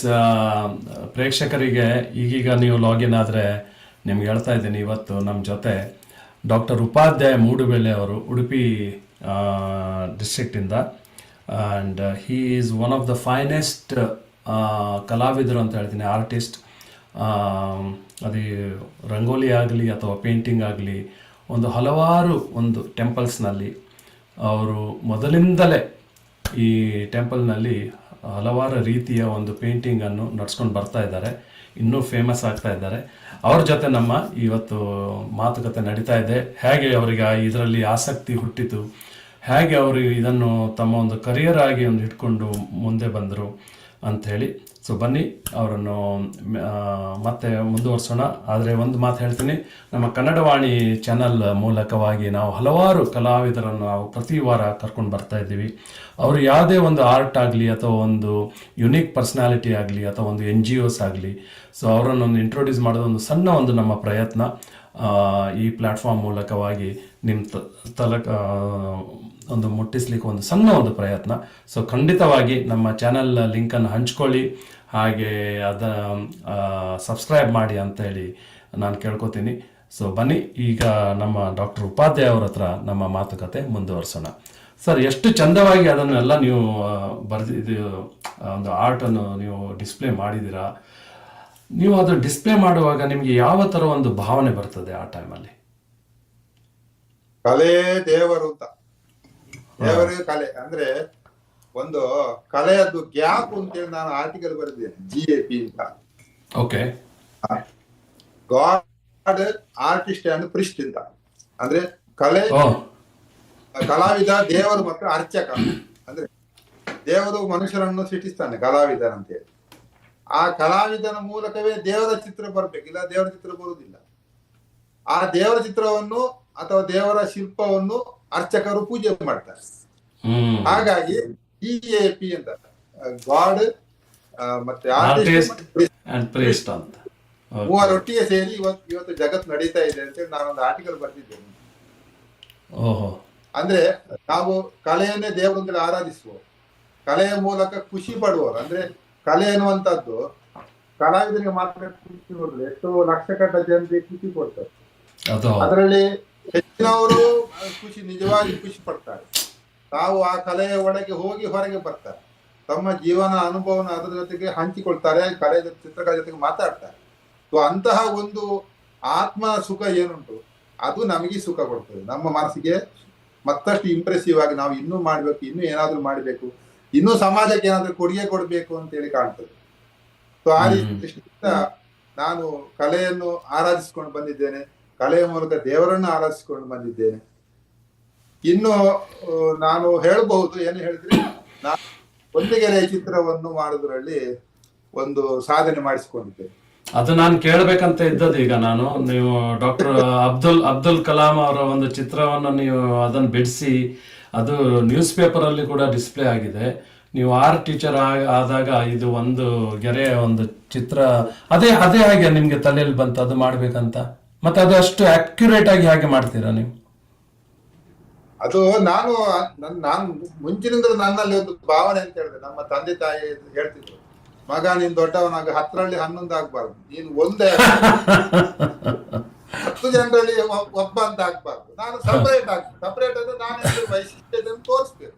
ನಾನು ಆಟಲ್ಲಿ ಏನ್ ವೈಶಿಷ್ಟ್ಯತೆ ತೋರಿಸೋದು ನನಗೆ ಒಮ್ಮೆ ಆಲೋಚನೆ. ನಾವು ಒಂದು ಗೆರೆಯಲ್ಲಿ ಬಿಡಿಸಿದ್ರೆ ಹೇಗೆ ಆಯ್ತು. ನಾನು ಫಸ್ಟಿಗೆ ದೇವರನ್ನು ಬಿಡಿಸ್ಕೊಂಡು ಮಾಡಿದೆ, ಗಣಪತಿ, ಈಶ್ವರ, ಮತ್ತೆ ಕೆಲವು ಮಹಾತ್ಮ ಶಿವರಾಮ ಕಾರಂತರ ಇರ್ಬೋದು, ಗಾಂಧೀಜಿ, ಇವರದೆಲ್ಲ ಅವರ ಹುಟ್ಟುಹಬ್ಬಕ್ಕೆಲ್ಲ ಪತ್ರಿಕೆಗೆ ಒಂದು ಗೆರೆಯಲ್ಲಿ ಚಿತ್ರ ಮಾಡಿ ಹಾಕ್ತಾ ಇದ್ದೆ. ಅದೆಲ್ಲ ಪ್ರಕಟ ಆಗ್ತಾ ಇದೆ, ನನಗೆ ಸಪೋರ್ಟ್ ಬಂತು. ಮತ್ತೆ ಕೆಲವು ಆರ್ಟ್ ಎಕ್ಸಿಬಿಷನ್ ಎಲ್ಲ ಆಗ ನಾನು ಹೋದ್ರೆ ಉಪಾಧ್ಯಾಯ ನಂದೊಂದು ಫೋಟೋ ಬಿಡಿಸ್ಕೊಳ್ಳಿ ಒಂದು ಗೆರೆಯಲ್ಲಿ ಹೇಳ್ತಾ ಇದ್ರು. 10 ನಿಮಿಷ ಕೂತ್ಕೊಳ್ಳಿ ಅವರ ಫೋಟೋ ಮಾಡಿ ಕೊಡ್ತಾ ಇದ್ದೆ. ಹೀಗೆ ಆ ನಂತರ ಏನಾಯ್ತು, ನಾನು ದೊಡ್ಡ ದೊಡ್ಡ ಲೀಡರ್ಸ್ ಗಳದ್ದು ಮಾಡಿದ್ರೆ ಹೇಗೆ ಅಂತೇಳಿ ಒಂದು ಭಾವನೆ. ಅದು ಎಲ್ಲಿವರೆಗೆ ಆಯ್ತು ಹೇಳಿದ್ರೆ, ನಾನು ಅಷ್ಟು ಸಣ್ಣದಿರುವಾಗಲೇ ಬಿಡಿಸ್ಕೊಂಡು, ನನಗೆ ಈ ಡ್ರಾಯಿಂಗ್ ಟೀಚರ್ಸ್ ಜಾಬ್ ಸಿಗುದ್ರಲ್ಲಿ ಒಂದು ವಿಶೇಷತೆ ಉಂಟು. ಹೇಳ್ಬೇಕಾಗ್ತದೆ. ಏನ್ ಹೇಳಿದ್ರೆ 87ನೇ ಇಸ್ವಿಯಲ್ಲಿ ಆಗ ನಮ್ಮ ರಾಜೀವ್ ಗಾಂಧಿ ಅವರು ಭಾರತದ ಪ್ರಧಾನಮಂತ್ರಿ. ನಾನಾಗ ಒಂದು ಗೆರೆ ಚಿತ್ರ ಎಲ್ಲ ಶುರು ಮಾಡಿದ್ದು ಮಾತ್ರ. ನನಗೆ ಹೀಗೆ ಒಂದು ಐಡಿಯಾ ಬಂತು, ಪ್ರಧಾನಮಂತ್ರಿಗಳಿಗೆ ಒಂದು ಚಿತ್ರ ಮಾಡಿ ಕಳಿಸಿದ್ರೆ ಹೇಗೆ. ಕೊನೆಗೆ ನಾನು ನನ್ನ ಫ್ರೆಂಡ್ ಹತ್ರ ಒಬ್ಬ ಹೇಳಿದ್ದೆ, ನಿನಗೆ ತಲೆ ಸರಿ ಇಲ್ಲ ಮಾರ್ರೆ, ಅದನ್ನು ಕೊಂಡೆ ಕಸದ ಬುಟ್ಟಿ ಬೀಸಾಡ್ತಾರೆ ಅಂತ. ಏನಾಗಲಿ ಕಳಿಸುವುದಂತ ಡಿಸೈಡ್ ಮಾಡಿ ಒಂದಿಗೆ ಚಿತ್ರ ಬರೆದು ಅದನ್ನು ಚಂದ ಮಾಡಿ ಪ್ಯಾಕ್ ಮಾಡಿ ಪೋಸ್ಟ್ ಆಫೀಸ್ ಕೊಂಡೋದ್ರೆ, ವಾಯ್ ನೀವು ಪ್ರಧಾನಮಂತ್ರಿಗೆಲ್ಲ ನಮ್ಮ ಪೋಸ್ಟ್ ಆಫೀಸಲ್ಲಿ ಕಳಿಸಿದ್ರೆ ಹುಟ್ಟಿಗೆ ಹೋಗಿದ್ರು, ಕಳಿಸಿ ಸರ್ ನಾನಿದ್ದೇನೆ ಹೇಳಿದೆ. ಪಾಸ್ ತಗೊಂಡು ಕಳಿಸಿದ್ರು. ಕಳಿಸಿ 2-3 ತಿಂಗಳ ಸುದ್ದಿಲ್ಲ. ನಾನು ಹೇಳ್ತಿದ್ದೆ, ನನ್ನ ಫ್ರೆಂಡ್ ಹೇಳಿದಾಗ ಇದನ್ನು ಡಸ್ಟ್ಬಿನ್ಗೆ ಹಾಕಿದ್ದಾರೆ. ಕೊನೆಗೆ ನಾನು ಈ ಜಾಬ್ಗೆ ಅಪ್ಲಿಕೇಶನ್ ಹಾಕಿ 1 ವರ್ಷ ಆಗಿ ಒಂದ್ ದಿವಸ ನಾನು ಮಧ್ಯಾಹ್ನ ಹೊತ್ತಿಗೆ ರಿಜಿಸ್ಟರ್ ಮೈಸೂರಿಗೆ ಹೋಗ್ಲಿಕ್ಕೆ, ಅಂದ್ರೆ ಮರುದಿವಸ ಇಂಟರ್ವ್ಯೂ ಈ ಜಾಬ್ ಇದು. ನನಗೆ ಕಾಲ್ ಲೆಟರ್ ಬಂದಿತ್ತು. ನಾನು ಮನೆಯಿಂದ ಹೊರಗೆ ಬರ್ಬೇಕಿದ್ರೆ ಪೋಸ್ಟ್ ಮ್ಯಾನ್ ಬಂದು ರಿಜಿಸ್ಟರ್ ಪೋಸ್ಟ್ ಉಂಟು ಅಂತ ಹೇಳಿ ರಿಜಿಸ್ಟರ್ ಪೋಸ್ಟ್ ನೋಡುವಾಗ ಪ್ರಧಾನಮಂತ್ರಿ ಕೂಡಲೇ ಒಡೆದು ನೋಡ ರಾಜೀವ್ ಗಾಂಧಿ ಆಟೋಗ್ರಾಫ್ ಮಾಡಿ ಸೈನ್ ಮಾಡಿ ಕೊಟ್ಟಿದ್ದಾರೆ. ಮನೆ ಹೊರಗೆ ಬಂದಾಗಿದೆ, ಮನೆ ಒಳಗೆ ಹೋಗ್ಲೇ ಇಲ್ಲ. ಅಲ್ಲಿಂದ ಮೈಸೂರಿಗೆ ಹೋದ್ರು. ಮೈಸೂರಿಗೆ ಹೋಗಿ ಇಂಟರ್ವ್ಯೂ ಕಮಿಟಿ ಅವರಿಗೆ ತೋರಿಸುವಾಗ ಎಂತದ್ದು ಮಾರ ನಿಮ್ಮ ಹತ್ರ ಪ್ರಧಾನಮಂತ್ರಿ ಸರ್ಟಿಫಿಕೇಟ್ ಯಾಕೆ ಬಂದ್ರು, ಅಲ್ಲಿ ಕೆಲಸ ಕೊಡ್ತಿದ್ರು ಅಂದ್ರೆ, ಸರ್ ನಾವು ಬ್ರಾಹ್ಮಣರು ಇದಾದ್ರೂ ಕೊಡಿ ಹೇಳಿದ್ರು. ಕೊನೆಗೆ ನನ್ನದು ಬೇರೆ ಯಾವುದೇ ಕ್ವಶನ್ ಹೇಳಿದ್ರೆ ನನಗೆ ಇಂಟರ್ವ್ಯೂ ಅಲ್ಲಿ ಪಾಸ್ ಆಯ್ತು, ನನಗೆ ಈ ಜಾಬ್ ಸಿಕ್ಕಿದೆ. ಒಂದು ಚಿತ್ರಕಲೆ ಎನ್ನುವಂಥದ್ದು ಎಷ್ಟು ಉಪಯೋಗ ಆಗ್ತದೆ. ಹೌದೌದು. ಆ ನಂತರ ನಾನು ಹಿಂದೆ ನೋಡಿ ಒಂದು ಚಿತ್ರ ತುಂಬಾ ಮಾಡ್ತೀನಿ. ಬೋರಿಸ್ ಎಲ್ಸನ್ ಅಂತ, ನೆಲ್ಸನ್ ಮಂಡೇಲಾ, ನಮ್ಮ ಬೀರೇಂದ್ರ, ಆನಂತರ ವಾಜಪೇಯಿ, ಪ್ರಧಾನಮಂತ್ರಿ ಮೋದಿ, ಈಗ ಸಾಮಾನ್ಯ ಮಟ್ಟಿಗೆ ಎಲ್ಲರದ್ದು ನಾನು ಉಡುಪಿ ಅಷ್ಟಮಂಡಲೀಶ್ವರ ಎಲ್ಲರದ್ದು ಬಿಡಿಸಿದ್ದೇನೆ. ಅವ್ರದ್ದು ಆಟೋಗ್ರಾಫ್ ತಗೊಂಡು ಸುಮ್ಮನೆ ಹುಚ್ಚು ಅಷ್ಟೇ, ಅದೊಂದು ಮನೆಯಲ್ಲಿ ಸಂಗ್ರಹ ಮಾಡಿ ಒಂದು ರೆಪ್ಯುಟೇಷನ್ ಇರ್ತದೆ. ಮತ್ತೆ ನನ್ನ ಕಲೆ ಬೆಳೀತದೆ. ನಾನು ಸುಮ್ಮನೆ ಕೂಡ ನನ್ನ ಕೈ ಬಿದ್ದು ಹೋಗ್ತದೆ. ಏನಾದ್ರೂ ಆಕ್ಟಿವಿಟಿ ಮಾಡ್ತಾ ಇರ್ಬೇಕು ಛಲ. ಸೊ ಇದು ಈ ತರದ್ದು ಇವ್ರದೆಲ್ಲ ಚಿತ್ರ ಏನು ಒಂದು ಇದರಿಂದ ಮಾಡ್ತೀರಾ? ಸೊ ಅದನ್ನು ಎಲ್ಲಿ ಮಾಡ್ತೀರಾ? ಪಬ್ಲಿಕ್ ಪ್ಲೇಸ್ ಅಲ್ಲಿ ಬಿಡಿಸ್ತೀರಾ ಅಥವಾ ಎಲ್ಲಿ? ಪಬ್ಲಿಕ್ ಪ್ಲೇಸ್ ಅಲ್ಲಿ ಈಗ ಎಕ್ಸಿಬಿಷನ್ ಎಲ್ಲ ಆಗುವಾಗ ಅಥವಾ ಕಲಾ ಪ್ರದರ್ಶನ ಆಗುವ ತುಂಬಾ ಜನ ಸೇರ್ತಾರೆ, ಅಲ್ಲಿ ನಾನು ಮಾಡಿ ಕೊಡ್ತೇನೆ. ಇಲ್ಲಾಂದ್ರೆ ಕೆಲವರು ನಮ್ಗೆ ಹೀಗೆ ವಾಟ್ಸಪ್ ಅಲ್ಲಿ ಕಳಿಸಿ ನಂಗೆ ಮಾಡಿ ಕೊಡಿ ಅಂತ ಹೇಳ್ತಾರೆ. ಕೆಲವರು ಮನೆಗೆ ಬಂದು ಬಿಡಿಸ್ಕೊಂಡು ಹೋಗ್ತಾರೆ. ಹಾಗೆ ನಮಗೆ ಪುರ್ಸೊತ್ತು ನೋಡ್ಕೊಂಡು ನಾವು ಮಾಡಿಕೊಡ್ತೇವೆ. ಅದೇನು ಯಾವುದೇ ಪ್ರತಿಫಲಾಪೇಕ್ಷೆಯಿಂದ ಮಾಡುದಲ್ಲ, ಅದು ನಮ್ಮಲ್ಲಿ ಕಲೆ ಉಂಟು, ಇನ್ನೊಂದು ತೋರಿಸುದು ಅಷ್ಟೇ ಮಾಡ್ತಾ ಇದ್ದೇವೆ. ಸೊ ಈಗ ನೀವು ಅದು ಮೊದಲು ನೀವು ಆರ್ಟ್ ಟೀಚರ್ ಆಗಿದ್ರಿ, ಅದನ್ನು ಇನ್ನೂ ಮುಂದುವರಿಸ್ತಾ ಇದ್ದೀರಾ ಅಥವಾ ನೀವು ಈಗ ಇಂಡಿಪೆಂಡೆಂಟ್ ಆಗಿ ಕೆಲಸ ಮಾಡ್ತಾ ಇದ್ದೀರಾ? ಈಗ ನಾನು ನಿವೃತ್ತಿಯಾಗಿ 2 ವರ್ಷ ಆಗ್ತಾ ಬಂತು. ಹೌದಾ? ಆದ್ರೆ ನನ್ನ ಪ್ರವೃತ್ತಿಯನ್ನು ನಿಲ್ಲಿಸ್ತಿಲ್ಲ. ನಿಲ್ಲಿಸಬಾರ್ದು, ಇನ್ನೇನೋ ಮಾಡ್ಬೇಕು. ನಾನು ಇನ್ನು ಹುಡುಗ, ಇನ್ನೇನೋ ಬಾಕಿ ಉಂಟು ಅಂತ ಆಗ್ತಾ ಇದೆ. ಎಲ್ಲ ಮಾಡ್ತಾ ಇರ್ಬೇಕು. ಯಾಕಂದ್ರೆ ನೀವು ಹೇಳಿದಾಗ ಇಲ್ದಿದ್ರೆ ಕೈ ಉಂಟಲ್ಲ, ಅದು ನಿಂತೋಗಿ ಬಿಡ್ತದೆ. ಕೈ ಇಲ್ಲದಿದ್ರೆ, ಅದು ಆಕ್ಟಿವ್ ಇಲ್ಲದಿದ್ರೆ ಮನುಷ್ಯ ಸ್ವಲ್ಪ ಕಷ್ಟ ಆಗ್ತದೆ.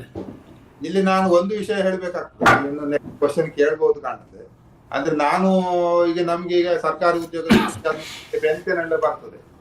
ನಮಗೇನು ಹಣದ ಜೀವನ ಮಾಡ್ಲಿಕ್ಕೆ, ಹಣದ ನಿರ್ವಹಣೆಗೆ ಏನು ತೊಂದ್ರೆ ಇಲ್ಲ.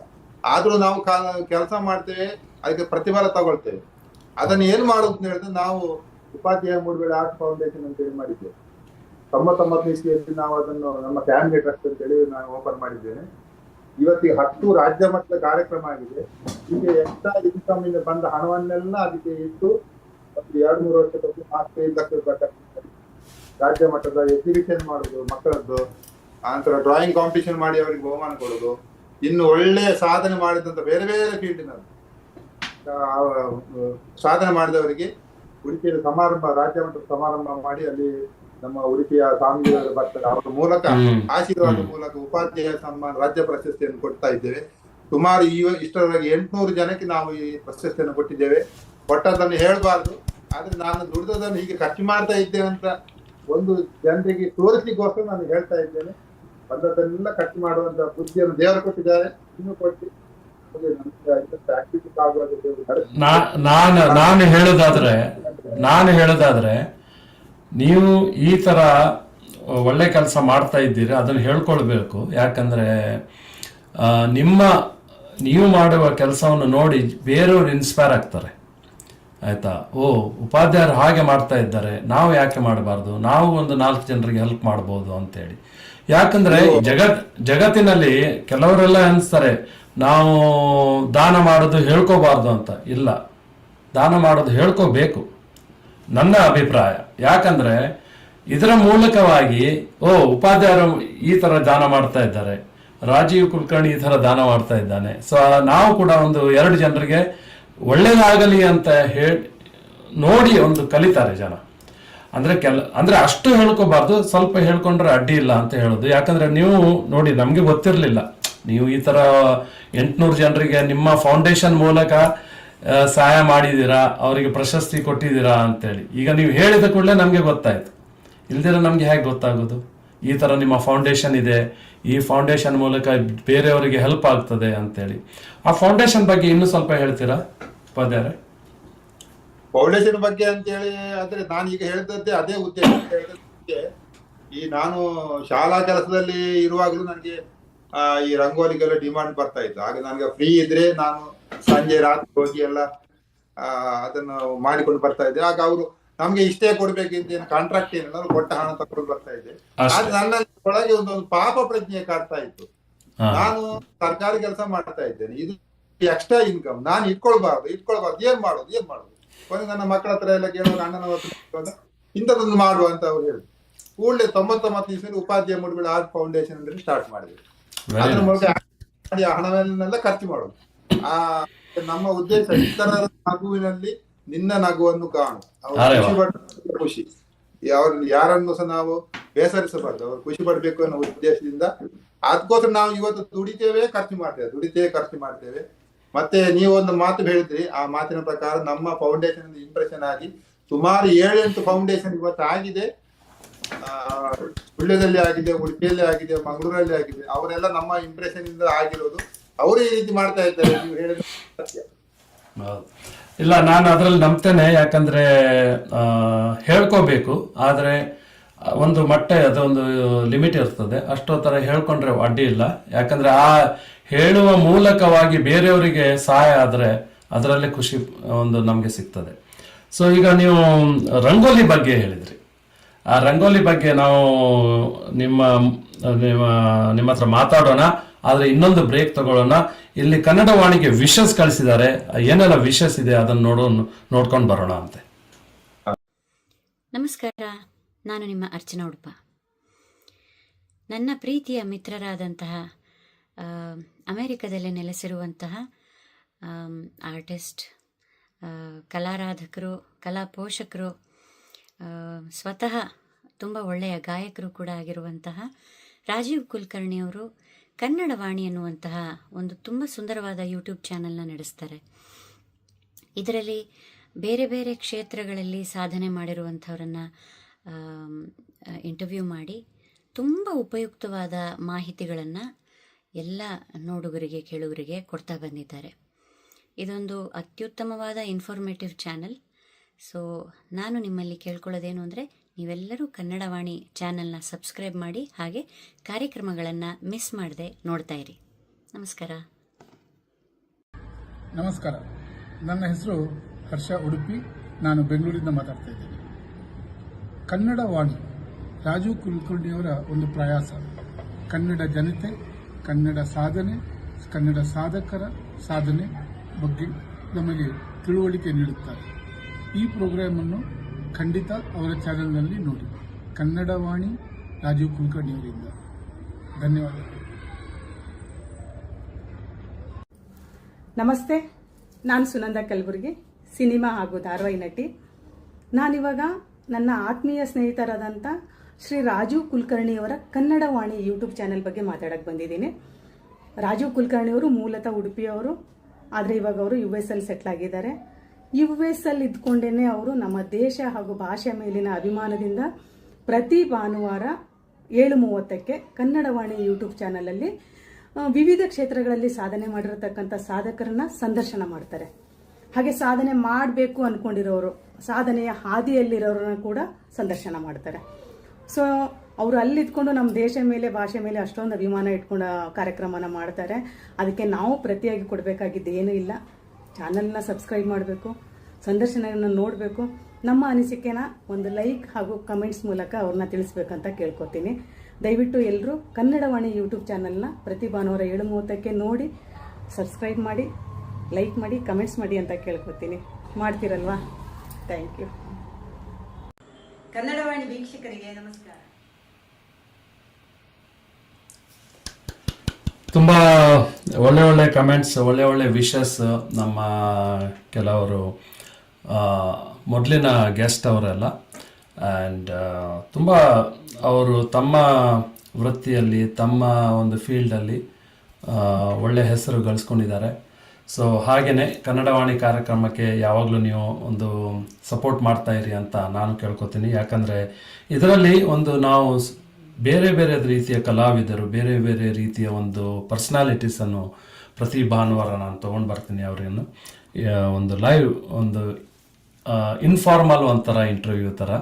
ಸೊ ದ್ಯಾಟ್ ಅವರಿಗೂ ಒಂದು ಹುರುಪು ಇರುತ್ತೆ, ಅವರಿಗೂ ಒಂದು ಸಪೋರ್ಟ್ ಸಿಗುತ್ತೆ. ಒಂದು ಗ್ಲೋಬಲ್ ಪ್ಲ್ಯಾಟ್ಫಾರ್ಮ್ ಮೂಲಕವಾಗಿ ಅವರ ಬಗ್ಗೆ ಈ ಮೂಲಕ ನಾವು ಒಂದು ಅವೇರ್ನೆಸ್ ಒಂದು ಕ್ರಿಯೇಟ್ ಮಾಡುವ ಒಂದು ಸಣ್ಣ ಪ್ರಯತ್ನ. ಬನ್ನಿ ಇವತ್ತಿನ ಕಾರ್ಯಕ್ರಮ ಮುಂದುವರ್ಸೋಣ. ಇವತ್ತು ನಮ್ಮ ಜೊತೆ ಡಾಕ್ಟರ್ ಉಪಾಧ್ಯಾಯ ಮೂಡುಬೆಳೆ ಅವರಿದ್ದಾರೆ, ಉಡುಪಿ ಕಡೆಯವರು. ತುಂಬ ಅಂದರೆ ತುಂಬ ಒಳ್ಳೆ ಆರ್ಟಿಸ್ಟು, ಹಲವಾರು ಟೆಂಪಲ್ಸ್ನಲ್ಲೆಲ್ಲ ಒಂದು ಒಳ್ಳೆ ಆರ್ಟ್ ಎಲ್ಲ ಮಾಡಿದ್ದಾರೆ. ಹಾಗೆ ಈಗ ನಾವು ಅವರದ್ದು ನೆಕ್ಸ್ಟ್ ಆರ್ಟ್ ಬಗ್ಗೆ ಮಾತಾಡೋಣ ಅಂತ ಇದ್ದೀವಿ. ರಂಗೋಲಿಯನ್ನು ತುಂಬ ಚೆಂದಾಗಿ ಅವರು ಬಿಡಿಸ್ತಾರೆ, ಹಾಕ್ತಾರೆ. ಸೊ ಬನ್ನಿ ಉಪಾಧ್ಯಾಯರೇ, ನಿಮಗೆ ರಂಗೋಲಿಯಲ್ಲಿ ಇಂಟ್ರೆಸ್ಟ್ ಹೇಗೆ ಬಂತು? ರಂಗೋಲಿಯಲ್ಲಿ ಇಂಟ್ರೆಸ್ಟ್ ಹೇಳಿದ್ರೆ, ನಾನು ಹೈಸ್ಕೂಲ್ ಎಜುಕೇಶನ್ ಅಲ್ಲಿ ಇರುವಾಗಲೇ ನಾನು ಆಗಿನ ಬಡತನ ಅಲ್ವಾ, ಹಾಗಾಗಿ ಸ್ವಲ್ಪ ಈ ವೈದಿಕರೊಟ್ಟಿಗೆ, ಪುರೋಹಿತರೊಟ್ಟಿಗೆ ಏನೋ ಸ್ವಲ್ಪ ಸೈಡ್ ಕೆಲಸಕ್ಕೆಲ್ಲ ಹೋಗ್ತಾ ಇತ್ತು. ಏನೋ ಸಂಡಿಲ ಬರೆಯುವುದು, ಇದೆಲ್ಲ ಬಿಳಿ ಗೆರೆಗಳನ್ನು ಹಾಕುವುದು. ಅಷ್ಟೊತ್ತಿಗೆ ನನಗೆ ಮಧ್ವಾಚಾರ್ಯ ಮೂಲಕ್ಷೇತ್ರ ಪಾದಕ್ಷೇತ್ರದ ಮಾಧವ ಉಪಾಧ್ಯಾಯರು ಅಂತ ಪುರೋಹಿತರಿದ್ರು. ಆ ಕಾಲದಲ್ಲಿ ಒಳ್ಳೆ ಹೆಸರು ಅಲ್ಲಿ ಈಗಲೂ ಇದ್ದಾರೆ. ಅವರೊಟ್ಟಿಗೆ ನಾನು ಹೆಚ್ಚಿಗೆ ಈ ಕಾರ್ಯಕ್ರಮಕ್ಕೆಲ್ಲ ಹೋಗ್ತಾ ಇದ್ದೆ. ಅವರು ಹೀಗೆ ನನಗೆ ಹೇಳುದು, ಎಂತದ್ದು ಬರೇ ಬಿಳಿಗೆರೆಯನ್ನೇ ಹಾಕುದ ಮಾರೆ, ಸ್ವಲ್ಪ ಚೇಂಜ್ ಇಲ್ವೇ, ಚೇಂಜ್ ಮಾಡು, ನೀನು ಸ್ವಲ್ಪ ಚಿತ್ರ ಎಲ್ಲ ಮಾಡ್ತೀಯಲ್ವ ಅಂತ ಹೇಳುದು. ನನಗೆ ಹಾಗೆ ಸ್ವಲ್ಪ ಕಲರ್ಫುಲ್ ಚಿತ್ರ ಮಾಡಿ ಶುರು ಮಾಡಿದೆ, ಕಲರ್ಫುಲ್ ಡಿಸೈನ್ಸ್ ಎಲ್ಲ. ಕೊನೆಗೆ ಸ್ವಲ್ಪ ಸಮಯ ಹೋಗುವಾಗ ಅವರು ಹೇಳಿದ್ರು, ಆಗ ಆಶ್ಲೇಷ ಬಲಿ ನಾಗನ ಪೂಜೆ ಬಹಳ ಫೇಮಸ್. ಅದ್ರಲ್ಲಿ ಬರೇ ಒಂದು ಸರ್ಪವನ್ನು ಬಿಡಿಸುವುದ್ರ ಬದಲಿಗೆ ಏನಾದ್ರೂ ಸ್ವಲ್ಪ ಹೆಚ್ಚು ಕಡಿಮೆ ಮಾಡಿ ಚಂದ ಮಾಡ್ಲಿಕ್ಕೆ ಆಗುದಿಲ್ವಾ ಅಂತ ಹೇಳಿದ್ರು. ಆಗ್ತದೆ ಹೇಳಿದ್ದೆ, ಹಾಗಾದ್ರೆ ಮಾಡು ಅಂತ ಹೇಳಿದ್ರು. ಕೊನೆಗೆ ನಾನು ನಮ್ಮ ಧ್ಯಾನ ಸ್ವಗ ಪುಸ್ತಕಗಳನ್ನ ಅಭ್ಯಾಸ ಮಾಡಿ ಅದರಲ್ಲಿ ಇರುವ ಧ್ಯಾನ ಪ್ರಕಾರ ಅಶೇಷ ಬಲಿ ನಾಗನ ಒಂದು ಹೆಡೆ ಒಳಗಡೆ ಸಂಕರ್ಷಣ ರೂಪ ಪರಮಾತ್ಮ ಮತ್ತೆ ನಾಗಕನ್ನಿಕೆ ಇದೆಲ್ಲ ಬಿಡಿಸಿದೆ. ಅದು ಒಂದು ಬಿಡಿಸಿದ್ದು, ಮತ್ತೆ ಎಲ್ಲಿಲ್ಲದ ಡಿಮಾಂಡ್ ಪೂಸೋದಿಲ್ಲ. ಆಗ ಯಾರು ಬರೆಯುವವರಿಲ್ಲ, ಬರೇ ಒಂದು ಅಂದ್ರೆ ಕೆಲವರು ಹೇಳ್ತಿದ್ರು ನಾಗ ಬಿಡಿಸಿದ್ದು ಕೇರೆ ಒಳ್ಳೆ ಆಗ್ತದೆ ಅಂತ ಹೇಳಿ ಬಿಡಿಸುವಂತ ಒಂದು ಪರಿಸ್ಥಿತಿ ಇತ್ತು. ಅಂದ್ರೆ ಅದರಲ್ಲಿ ಹೆಚ್ಚಿಗೆ ಯಾರು ಅಧ್ಯಯನ ಮಾಡ್ಲಿಕ್ಕೆ ಹೋಗ್ತಾ ಇರಲಿಲ್ಲ. ನಾನಿಂತದ್ದು ಒಂದು ಮಂಡಲ ಬಿಡಿಸಿದ್ದು, ಎಲ್ರು ಎತ್ತಿ ಕುಣಿಸಿ ಮಾರ ನನ್ನಲ್ಲಿ ಬರ್ಬೇಕು. ಕೊನೆಗೆ ಎಲ್ಲಿವರೆಗೆ ಆಯ್ತು ಹೇಳಿದ್ರೆ ಎಲ್ರು ಕರೆಯುವುದೇ, ಅದು ಹೊಸ ಟ್ರೆಂಡ್. ಹಾಗಾಗಿ ಕೊನೆಗೆ ಏನಾಯ್ತು, ಬರೀ ಆಶ್ಲೇಷ ಬಲಿ ಮಾತ್ರ ಅಲ್ಲ, ಅದು ದುರ್ಗಾ ನಮಸ್ಕಾರ ಇರ್ಬೋದು, ಚಂಡಿಕಾ ಹೋಮ ಇರ್ಬೋದು, ಮೃತ್ಯುಂಜಯ ಹೋಮ ಇರ್ಬೋದು, ಯಾವ್ದು ಇರ್ಲಿ ಅದಕ್ಕೆ ಉಪಾಧ್ಯಾಯ ನೀರು ಬಂದು ಮಂಡಾಕ್ಬೇಕು. ಎಷ್ಟು ನೀನು ರಾತ್ರಿ ಬಾ, ಮಧ್ಯರಾತ್ರಿ ಬಾ, ಬೆಳಗಾತ ಬೈ, ನಮ್ಗೆ ನಾನು ಹೇಳುದು, ನನಗೆ ಶಾಲೆ ಅಷ್ಟೆಲ್ಲ ನಮ್ಗೆ ಗೊತ್ತಿಲ್ಲ, ನಮ್ಗೆ ಇಂದ ಮಂಡಲ ಬೇಕು ಬಾ ಅಂತ. ಹಾಗೆ ಬರ್ದು ಒಂದು ಈಗ 10-15 ಸಾವಿರ ಮಂಡಲ ಆಗಿರ್ಬೋದು ಇವತ್ತಿಗೆ.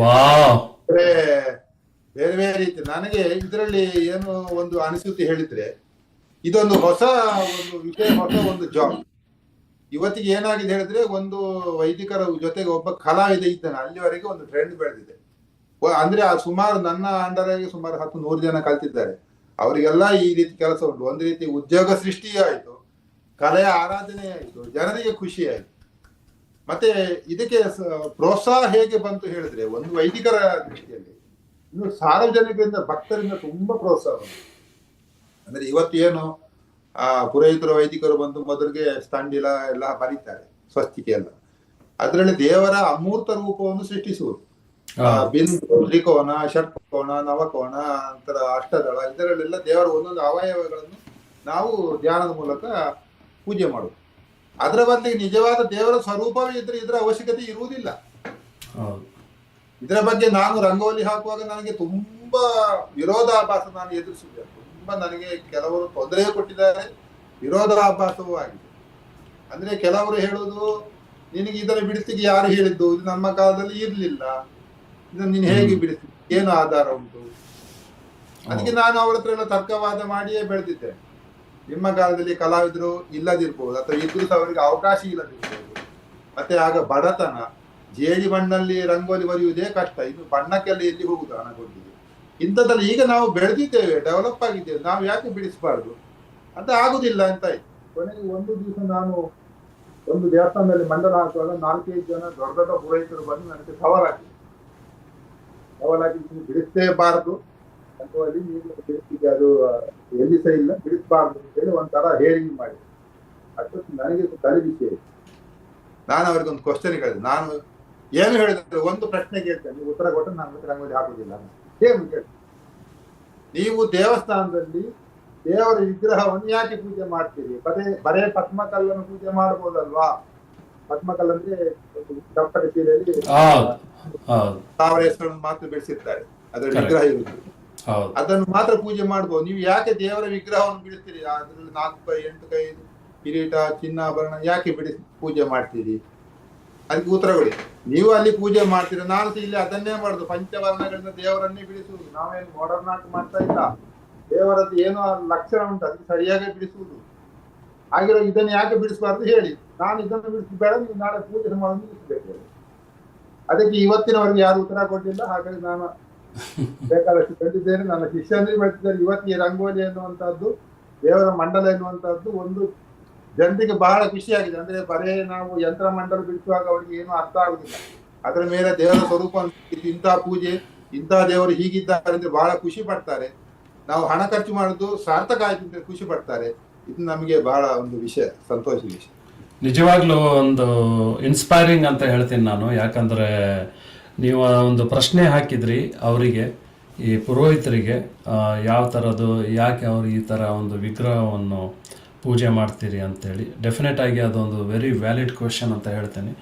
ಹಾಗೆಯೇ ನೀವು ಅದನ್ನು ಈಗ ಒಂದು ಈ ನಾಗಮಂಡಲ ಒಂದು ಅಥವಾ ಹಾಕಬೇಕು, ಅಥವಾ ಗಣೇಶನ ಒಂದು ರಂಗೋಲಿ ಅಥವಾ ಒಂದು ಪೇಂಟಿಂಗ್ ಮಾಡುವಾಗ ನಾರ್ಮಲಿ ಎಷ್ಟು ಹೊತ್ತು ನಿಮಗೆ ಅದು ಸಮಯ ಹಿಡಿತದೆ ಸ್ಟಾರ್ಟಿಂಗಿಂದ ಫಿನಿಶ್ ಆಗೋ ತನಕ?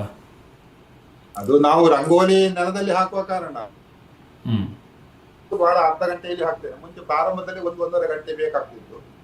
ಆದ್ರೆ ನನ್ನ ಜೊತೆಗೆ ಬೇರೆಯವರೆಲ್ಲ ಹಾಕ್ತಾರೆ, ಕೆಲವರು ಅರ್ಧ ದಿನ ಹಾಕುವವರಿದ್ದಾರೆ. ಅದು ಅವರವರ ಪ್ರಾಕ್ಟೀಸ್. ಅಂತ ನನ್ನ ರಂಗೋಲಿಗೆ ಡಿಮಾಂಡ್ ಬಂದದ್ದು ಒಂದು ಬಹಳ ಸ್ಪೀಡ್ ಹಾಕ್ತೇನೆ ಅಂತ ಹೇಳಿ. ನಾನು ಲಿಮಿಟೆಡ್ ಕಲರ್ ಅಲ್ಲಿ ಹೆಚ್ಚು ಆಕರ್ಷಣೆಯಾಗಿ ಬಿಡಿಸ್ತೇನೆ ಎನ್ನುವ ದೃಷ್ಟಿಯಿಂದ ನನ್ನ ರಂಗೋಲಿಗೆ ಇವತ್ತಿಗೂ ಹಾಗೆ ಡಿಮಾಂಡ್ ಉಂಟು. ಇವತ್ತಿಗೂ ರಾತ್ರಿಯವರ ಕೆಲಸ ಮಾಡುವಷ್ಟು ಡಿಮಾಂಡ್ ಉಂಟು. ಆದ್ರೆ ನಾನು ಹೋಗುದಿಲ್ಲ, ಎಷ್ಟು ಕೂಡ್ತದೆ ಅಷ್ಟೇ ಹೋಗುವಂತಹದ್ದು. ಆದ್ರೆ ಕೆಲವರಿಗೆ ನಾನು ಬರಲೇಬೇಕು. ಈಗ ಇವತ್ತು ಸಂದರ್ಶನ, ಇವತ್ತು ಸಹ ನಾನು ತೀರ್ಥಹಳ್ಳಿ ಹೋಗಿ ಮಂಡಲ ಹಾಕಿ ಬಂದಿದ್ದೇನೆ. ಮತ್ತೆ ನನ್ನ ಮಗ ಇದ್ದಾನೆ, ಅದಕ್ಕೆ 2 ಮಕ್ಕಳು, ಅವರಿಬ್ಬರು ಕಲಾವಿದರಾಗಿದ್ದಾರೆ. ಒಬ್ಬನು ಲೆಕ್ಚರರ್ ಆಗಿಯೂ ಕಂಪ್ಯೂಟರ್ ಅಲ್ಲಿ MA ಮಾಡ್ತಾ ಇದ್ದಾರೆ. ಇನ್ನೊಬ್ಬನು ನನ್ನ ಹಾಗೆ ಡಬಲ್ ಗ್ರಾಜುಯೇಷನ್ ಮಾಡಿದ್ದಾನೆ, ಅವನು PhD ಮಾಡಿದ್ದಾನೆ. ಅವನು ನನ್ನ ಹಾಗೆ ರಂಗೋಲಿ ಹಾಕ್ತಾನೆ, ನನ್ನ ಹಾಗೆ ಪೇಂಟಿಂಗ್ ಮಾಡ್ತಾನೆ, ಅವನು ಸಾಫ್ಟ್ವೇರ್ ಆಗಿದ್ದಾನೆ. ಹೀಗೆ ದೇವರು ಎಲ್ಲ ದೃಷ್ಟಿಯಿಂದ ನಮಗೆ ಚೆನ್ನಾಗಿ ನಡೆಸಿದ್ದಾರೆ. ನಾವು ಮಾಡಿದ ಒಳ್ಳೆಯ ಕೆಲಸದಿಂದ ನಮಗೆ ಒಳ್ಳೆಯದಾಗಿದೆ, ದೇವರು ಹಾರಿಸಿದ್ದಾನೆ ಅಂತ ನಾವು ಹೇಳ್ಬೋದು. ಆಗ ಇಲ್ಲಿ ಇನ್ನೊಂದು ಸಣ್ಣ ಬ್ರೇಕ್ ತಗೊಳ್ಳೋಣ, ನಿಮ್ದು ಒಂದು ಈ ವಿಡಿಯೋ ನೋಡ್ಕೊಂಡು ಮತ್ತೆ ವಾಪಸ್ ಬರೋಣ. ಆಯ್ತು.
ವಾ ವಾ ವಾ ವಾ ವಾ, ನಾನು ಫುಲ್ ನೋಡ್ತಾ ನೋಡ್ತಾ ಮುಳುಗಿ ಹೋಗಿಬಿಟ್ಟಿದ್ದೆ.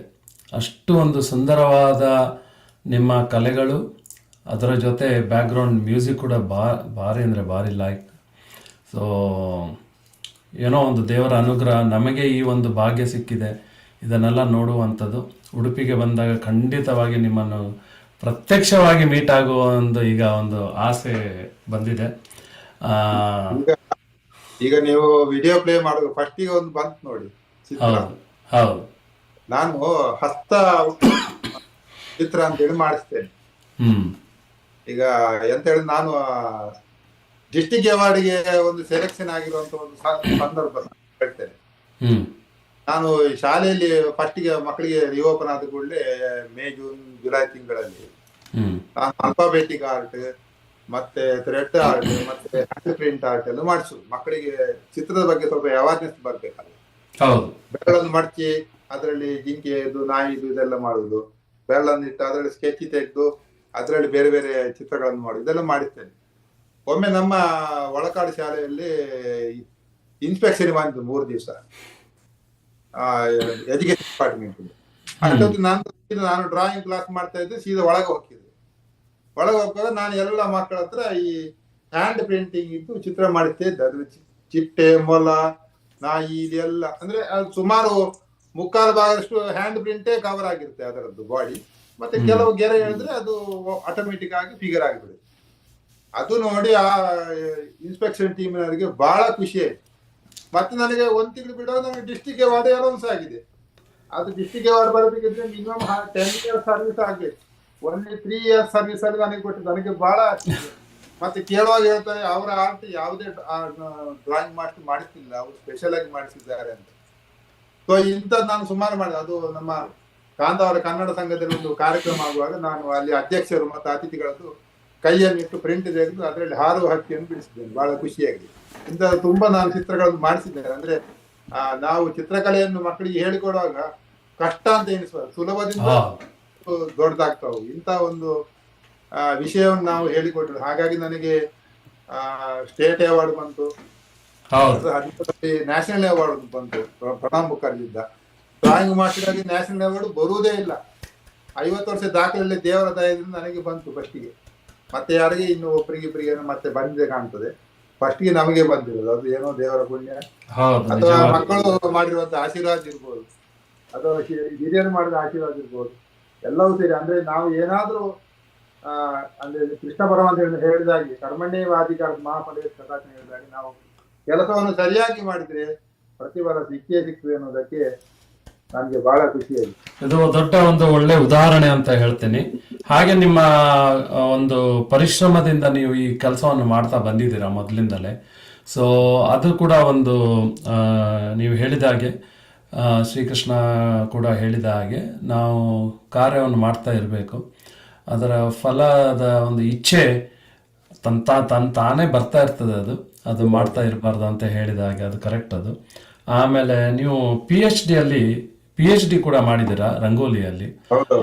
ಅದ್ರ ಬಗ್ಗೆ ಒಂದು ಮಾತು ಹೇಳ್ತೀರಾ? ಅದು ಯಾಕೆ ಅದು PhD ಮಾಡ್ಬೇಕಂತ ಇಂಟ್ರೆಸ್ಟ್? ರಂಗೋಲಿಯಲ್ಲಿ PhD ಬೇರೆ ಕಲಾವಿದರು ಸಹ ಮಾಡಿದ್ದಾರೆ. ಆದ್ರೆ ನಾನು ರಂಗೋಲಿಯಲ್ಲಿ PhD ಮಾಡಿದ ರಂಗೋಲಿಯ ಸಾಮಾಜಿಕ ಪ್ರಭಾವ ಅಂತೇಳಿ ಸಬ್ಜೆಕ್ಟ್ ತಗೊಂಡು ಮಾಡಿದ್ದೆ. ಅದು ಫ್ಲೋರಿಡಾದ ಅಮೆರಿಕ ಯೋಗ ಅವ್ರು ಮಾಡಿದ್ರು.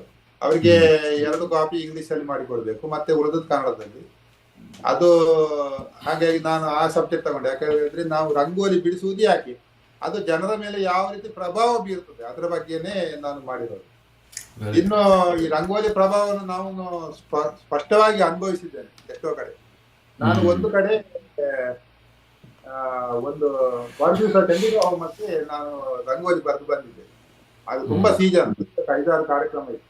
ನಾನೇ ಬರ್ಲಿಕ್ಕೆ ಇವತ್ತು ಬರೆದು ಹೋಗಿ ಅಂತ ಹೇಳುದು. ಕೊನೆಗೆ ನಾನು ಅಲ್ಲಿ ಮಹಿಷಾಸುರನನ್ನು ವಧಿಸುತ್ತಿರುವಂತ ದೇವಿಯ ಚಿತ್ರವನ್ನು ಬರೆದು ಅದಕ್ಕೆ ಏನು ತೊಂದರೆ ಆಗದಾಗಿ ಎಲ್ಲ ಸೈಡಿಗೆ ಕುರ್ಚಿ ಗಿರ್ಚಿ ಎಲ್ಲ ಇಟ್ಟು ಭದ್ರತೆ ಮಾಡಿ ಬಂದಿದ್ದೆ. ಅದು ಏನು ಗ್ರಾಚಾರವೋ ಏನೋ, ಅಂದ್ರೆ ಅದೊಂದು ಮಿನಿಸ್ಟರ್ದು ಕಾರ್ಯಕ್ರಮ ಆಗಿತ್ತು. ಮಿನಿಸ್ಟರ್ ಕಾರ್ಯಕ್ರಮ ಅಂತ ಅವರು ಆಯೋಜಕರು ಹೇಳಿದ್ರು. ಅದು ರಾತ್ರಿ ಒಂದು ನಾಯಿ ಬಂದು ಅದರ ಮೇಲೆ ಹೊರಳಾಡಿ ಆ ರಂಗೋಲಿ ಮೇಲೆ ಉಜ್ಜಿ ಬಿಟ್ಟಿತ್ತು. ಅಂತೂ ಮರುದಿವಸ ಅವ್ರು ಭಟ್ರು ನನಗೆ ಮತ್ತೆ ಹೋಗ್ಲಿಕ್ಕೆ ಕೂರಿಸೋದಿಲ್ಲ. ಭಟ್ರೆ ಅದನ್ನು ಮತ್ತೆ ತೊಳೆದು ಬೇರೆ ಮಾಮೂಲಿ ಇದು ಸ್ವಚ್ಛಿಗೆ ಹಾಕಿ ಪೂಜೆ ಮುಂದುವರಿಸಿದ್ರು. ಕೊನೆಗೆ ಆ ಮಿನಿಸ್ಟರ್ ಹೋದವರದ್ದು ಅವ್ರದ್ದು ಎಲ್ಲಿವರೆಗೆ ಸತ್ಯ ಉಂಟು ಹೇಳಿದ್ರೆ, ಇಲ್ಲಿ ಮಂಡಲ ಹೇಗೆ ಹೋಯ್ತು ಅಲ್ಲಿ ಅವ್ರದ್ದು ಎನ್ಕೌಂಟರ್ ಆಯ್ತು. ಅಂದ್ರೆ ಅಷ್ಟು ಒಂದು ಪ್ರಭಾವ ಉಂಟು. ಮತ್ತೆ ಇನ್ನೊಂದು ಕಡೆ ನನಗೆ ಸ್ಪಷ್ಟ ಅನುಭವ ಅದು ನಮ್ಮ ಹತ್ತಿರದ ಮುಚ್ಚಿಕೋಡು ದೇವಸ್ಥಾನದಲ್ಲಿ ಒಂದು ಬ್ರಹ್ಮಕಲಶ ಆಗಿತ್ತು. ಆಗ ನಾನು ಅಲ್ಲಿ ಸಹ ಹಾಗೆ ಮರುದಿವಸದ ಕಾರ್ಯಕ್ರಮ ಕುಡಿಸೋದ್ರಿಂದ ಮುಂಚೆ ಸಂಜೆ ಹೋಗಿ ಮಂಡ ಬರಿತಾ ಇದ್ದೆ. ಆಸ್ಟೇಶ ಬರಿ ಮಂಡ ಬರಿಯುವಾಗ ಮೇಲ್ಗಡೆ ಬರೀ ಚಪ್ಪರ ಹಾಕಿದ್ದಾರೆ, ತೂತು ಕಾಣ್ತಾ ಉಂಟು. ಭಯಂಕರ ದೊಡ್ಡ ಮೋಡ ಆಯ್ತು. ಮೋಡ ಆಗಿ ಮಳೆ ಬಂದು ಈಗ ನನ್ನ ಮಂಡದ ಹೋಗ್ತದಂತೆ. ಅಷ್ಟೊತ್ತಿಗೆ ಯಾವ್ದೋ ಬಂದು ಇಲ್ಲಿ ಮಳೆ ಬರ್ತಾ ಉಂಟು ಅಂತ ಹೇಳಿ ಸುತ್ತಮುತ್ತ ಎಲ್ಲ ಮಳೆ ಉಂಟು, ಅಲ್ಲಿ ಮಳೆ ಇಲ್ಲ. ಏನೂ ಆಗ್ಲಿಲ್ಲ. ನನಗೆ ಬಹಳ ಆಶ್ಚರ್ಯ, ದೇವರ ಮಹಿಮೆ ಇಷ್ಟೆಲ್ಲ ಉಂಟಾ ಅಂತ. ಇಂಥದ್ದು ಸುಮಾರು ಅನುಭವಗಳು ನನಗೆ ಆಗಿದೆ. ಅಂದ್ರೆ ರಂಗೋಲಿ ಅದು ಪಂಚವರ್ಣದಲ್ಲಿ ಅಂದ್ರೆ ಭೂತಗಳ ಪ್ರತೀಕವಾಗಿ ಮಾಡಿರುವಂತದ್ದು ಬಣ್ಣಗಳಿಂದ ಮಾಡುವ ಕಾರಣ ಅದಕ್ಕೆ ಅಷ್ಟೇ ಪವರ್ ಉಂಟು. ದೇವರ ವಿಗ್ರಹಕ್ಕೆ ಎಷ್ಟು ಪವರ್ ಉಂಟು ಅಷ್ಟೇ ರಂಗೋಲಿಗೂ ಅಷ್ಟು ಪವರ್ ಉಂಟು. ದೇವಾರಾಧನ ಮಂಡಲಂ ಸುರಗಣಂ ವಾಸಂ ಸದಾ ಮಂದಿರಂ ಕರ್ತು ದರ್ಶನ ಮಾತ್ರ. ಅಂದ್ರೆ ಪೂಜೆ ಮಾಡಿಸುವ ಕರ್ತೃ ಯಾರಿದ್ದಾರೆ ಅವರು ಮಂಡಲ ಹಾಕುವುದನ್ನು ನೋಡಿದ್ರೆ ಸಾಕಂತೆ ಅವರಿಗೆ ಅರ್ಥ ಪುಣ್ಯ ಬಂದು ಬಿಡುತ್ತದೆ ಅಂತ ಹೇಳಿ ಹೇಳ್ತಾರೆ ಉಂಟು. ಹಾಗಾಗಿ ಅದೊಂದು ದೈವದತ್ತವಾದ ಕಲೆ. ಅದನ್ನ ನಾವು ಆರಾಧಿಸಿಕೊಂಡು ಬಂದ್ರೆ ಮಾಡಿಸುವವರಿಗೂ ಒಳ್ಳೇದು, ನಮಗೂ ಒಳ್ಳೇದು. ಡಾಕ್ಟರ್ ಉಪಾಧ್ಯಾಯ ಮೂಡುಬೆಳ್ಳೆ ಅವರೇ, ತುಂಬಾ ತುಂಬಾ ತುಂಬಾ ಥ್ಯಾಂಕ್ಸ್ ಅಂತ ಹೇಳ್ತೀನಿ. ಆಲ್ಮೋಸ್ಟ್ ನಮ್ದು 1 hour ಹೇಗೆ ಹೋಯ್ತು ಅಂತ ನೋಡಿ ಗೊತ್ತಾಗ್ಲಿಲ್ಲ. ನನ್ನ ಹೆಸರಿನ ಬಗ್ಗೆ ಹೇಳಿಲ್ಲ, ನನ್ನ ಹೆಸರಿನ ಬಗ್ಗೆ ಹೇಳಿಲ್ಲ. ನನ್ನ ಹೆಸರು ರಾಧಾಕೃಷ್ಣ ಉಪಾಧ್ಯಾಯರು. ನಾನು ಬರೇ ಉಪಾಧ್ಯಾಯ ಮೂಡುಬೆಳ್ಳೆ ಅಂತೇನೆ ನೀವು ನಿಮ್ಮ ಎಲ್ಲ ಕಡೆ ನಾನು ನೋಡಿದ್ರೆ ಅಷ್ಟೇ ಬರ್ತದೆ ಹೊರತು ರಾಧಾಕೃಷ್ಣ ಉಪಾಧ್ಯಾಯರು ಅಂತ ರಾಧಾಕೃಷ್ಣ ಉಪಾಧ್ಯಾಯ ಯಾರಿಗೂ ಗೊತ್ತಿಲ್ಲ. ಹೌದು ಹೌದು. ಇಲ್ಲಿ ಉಪಾಧ್ಯಾಯ ಮೂಡುಬೆಳ್ಳೆ ಇಟ್ಟುಕೊಳ್ಳಿಕ್ಕೆ ಒಂದು ಕಾರಣ ಉಂಟು. ಏನ್ ಹೇಳಿದ್ರೆ ನನ್ನ ಹೆಸರಲ್ಲಿ ನಾನು ಇರಬಾರದು ಅಂತ ನನ್ನ ಉದ್ದೇಶ. ಅದಕ್ಕೆ ಉಪಾಧ್ಯಾಯ ನಮ್ಮ ಕುಲದ ಹೆಸರು, ಮೂಡುಬೆಳ್ಳೆ ಊರಿನ ಹೆಸರು. ಆದ್ರೆ ರಿಜಿಸ್ಟರ್ ಆಗಿದೆ, ಅದ್ರಲ್ಲಿ ಚೆಕ್ ಕೊಟ್ಟರು. ಇದು ನಮ್ಮ ಇನ್ನೊಬ್ರು ಕಲಾವಿದರು ಅವರ ಇಂಟರ್ವ್ಯೂ ಮಾಡಿದ್ದೆ ನಾನು ಕೆಲವು ವಾರಗಳ ಮೊದಲು. ವೆಂಕಿ ಪಲಿಮಾರ್ ಅಂತ ಅವರು ಆ ವಿಗ್ರಹಗಳನ್ನೆಲ್ಲ ಮಾಡ್ತಾರೆ ಕ್ಲೇ ಇಂದ. ಸೊ ಅವ್ರದ್ದು ಕೂಡ ಹೆಸರು ವೆಂಕಿ ಮತ್ತೆ ಪಲಿಮಾರ್. ಆ ಪಲಿಮಾರ್ ಹೆಸರು ಊರಿನ ಹೆಸರು, ಆಮೇಲೆ ವೆಂಕಿ ಅಂತೇಳಿ ಸಣ್ಣವನ್ನು ಹೆಸರು ಮಾಡಿಕೊಂಡು ಅದರಿಂದಲೇ ಫೇಮಸ್ ಆಗಿಬಿಟ್ಟಿದ್ದಾರೆ. ಹೇಗೆ ನಿಮ್ಮದು ಉಪಾಧ್ಯಾಯ ಮೂಡುಬೆಳ್ಳೆ ಅಂತ ಫೇಮಸ್ ಆಗಿದ್ದೀರಿಯಾ, ರಾಧಾಕೃಷ್ಣ ಅಂತ ಎಲ್ಲಿ ಕೂಡ ನಾನು ಅದು ನನ್ನ ನೆನಪು ಇಡ್ಲಿಕ್ಕೆ ಕಷ್ಟ. ಸೊ ಪ್ರೇಕ್ಷಕರಿಗೆ ಹೇಳ್ತಾ ಇದ್ದಾನೆ, ಇವ್ರ ಆಕ್ಚುಯಲ್ ಹೆಸರು ರಾಧಾಕೃಷ್ಣ ಅಂತೇಳಿ.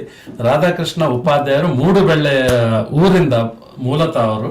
ಸೊ ಇವತ್ತು ಅವ್ರ ಜೊತೆ ತುಂಬಾ ಅಂದ್ರೆ ತುಂಬಾ ಒಂದು ಇಂಟ್ರೆಸ್ಟಿಂಗ್ ಡಿಸ್ಕಷನ್ ಅಂತ ಹೇಳ್ತೀನಿ. ನೀವು ಇಷ್ಟು ನಿಮ್ಮದು ಒಂದು 1 hour ನಮಗೆ ಕೊಟ್ರಿ, ನಿಮ್ಮ ಬಗ್ಗೆ ನಮಗೆಲ್ಲ ಗೊತ್ತಾಯ್ತು, ಹೇಗೆ ಏನು ಎಲ್ಲಿಂದ ಶುರು ಮಾಡಿದ್ರಿ ಅಂತೇಳಿ. ಅದಕ್ಕೆ ತುಂಬ ತುಂಬ ಥ್ಯಾಂಕ್ಸ್.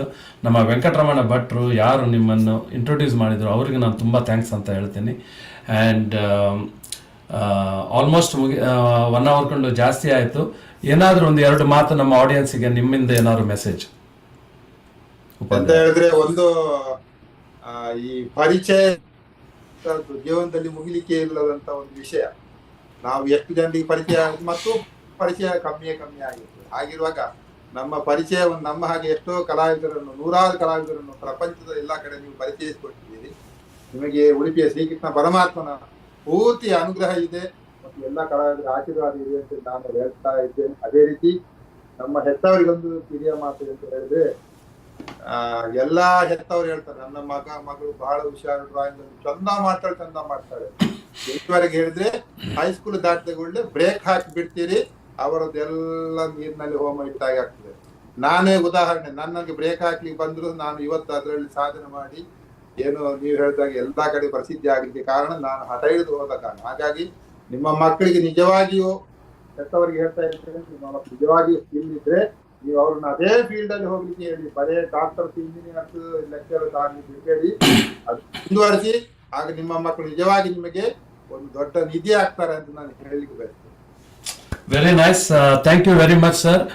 ಇನ್ನೊಂದ್ಸಲ ನಾನು ಥ್ಯಾಂಕ್ ಯು ಹೇಳ್ತೇನೆ. ಡೆಫಿನೆಟ್ ಆಗಿ ನೆಕ್ಸ್ಟ್ ಟೈಮ್ ಉಡುಪಿಗೆ ಬಂದಾಗ ನಿಮ್ಮ ಭೇಟಿ ಅಂತೂ ಖಂಡಿತವಾಗಿ ಆಗೇ ಆಗ್ತದೆ. ಸೊ ಹಾಗೆ ನಮ್ಮ ವೆಂಕಟರಮಣ ಭಟ್ರನ್ನು ಭೇಟಿ ಆಗ್ತೀನಿ. ಹಾಗೆ ನಮ್ಮ ಪ್ರೇಕ್ಷಕರಿಗೆ ತುಂಬ ತುಂಬ ಥ್ಯಾಂಕ್ಸ್ ಅಂತ ಹೇಳ್ತೀನಿ. ನೀವೆಲ್ಲ ಸಪೋರ್ಟ್ ಮಾಡಿದ್ದೀರಿ, ಇವತ್ತು ನೋಡಿದ್ದೀರಾ, ಒಂದು 2-3 ಒಳ್ಳೆ ಕಮೆಂಟ್ ಬಂದಿದೆ ವಿತ್ ಗುಡ್ ಕಾಂಪ್ಲಿಮೆಂಟ್ ಅಂತ. ವೆಂಕಟರಮಣ ಭಟ್ರು ಅವರು ಹೇಳಿದ್ದಾರೆ. ಮತ್ತೊಬ್ಬರು ರಾಧಾಕೃಷ್ಣ ಸದಾ ಗುರುದೇವರ್ ಅಂಗಡ ನೊಯ್ಕು ಉಂಡು ಅವ ಮಸ್ತ್ ಲಾಯಕ್ ಪಾತ್ರ ಅವ್ವ ಅಂತೇಳಿ ಯಾರೋ ಬರ್ತಿದ್ದಾರೆ, ವಿಜಯಲಕ್ಷ್ಮಿ ಅವರು ಅಂತ.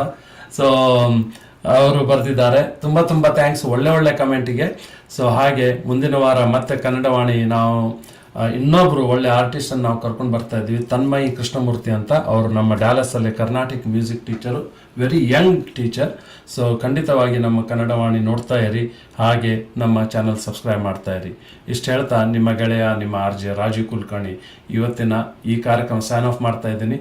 ಒಂದೇ ಒಂದು ಮಾತು ಹೇಳಿ, ಎಲ್ಲೇ ಇರಿ, ಹೇಗೆ ಇರಿ, ಎಂದೆಂದಿಗೂ ನೀವು ಕನ್ನಡವಾಗಿರಿ ಅಂತ ಹೇಳ್ತಾ ಇವತ್ತು ನಾನು ಸೈನ್ ಆಫ್ ಮಾಡ್ತಾ ಇದ್ದೀನಿ. ತುಂಬ ಥ್ಯಾಂಕ್ಸ್.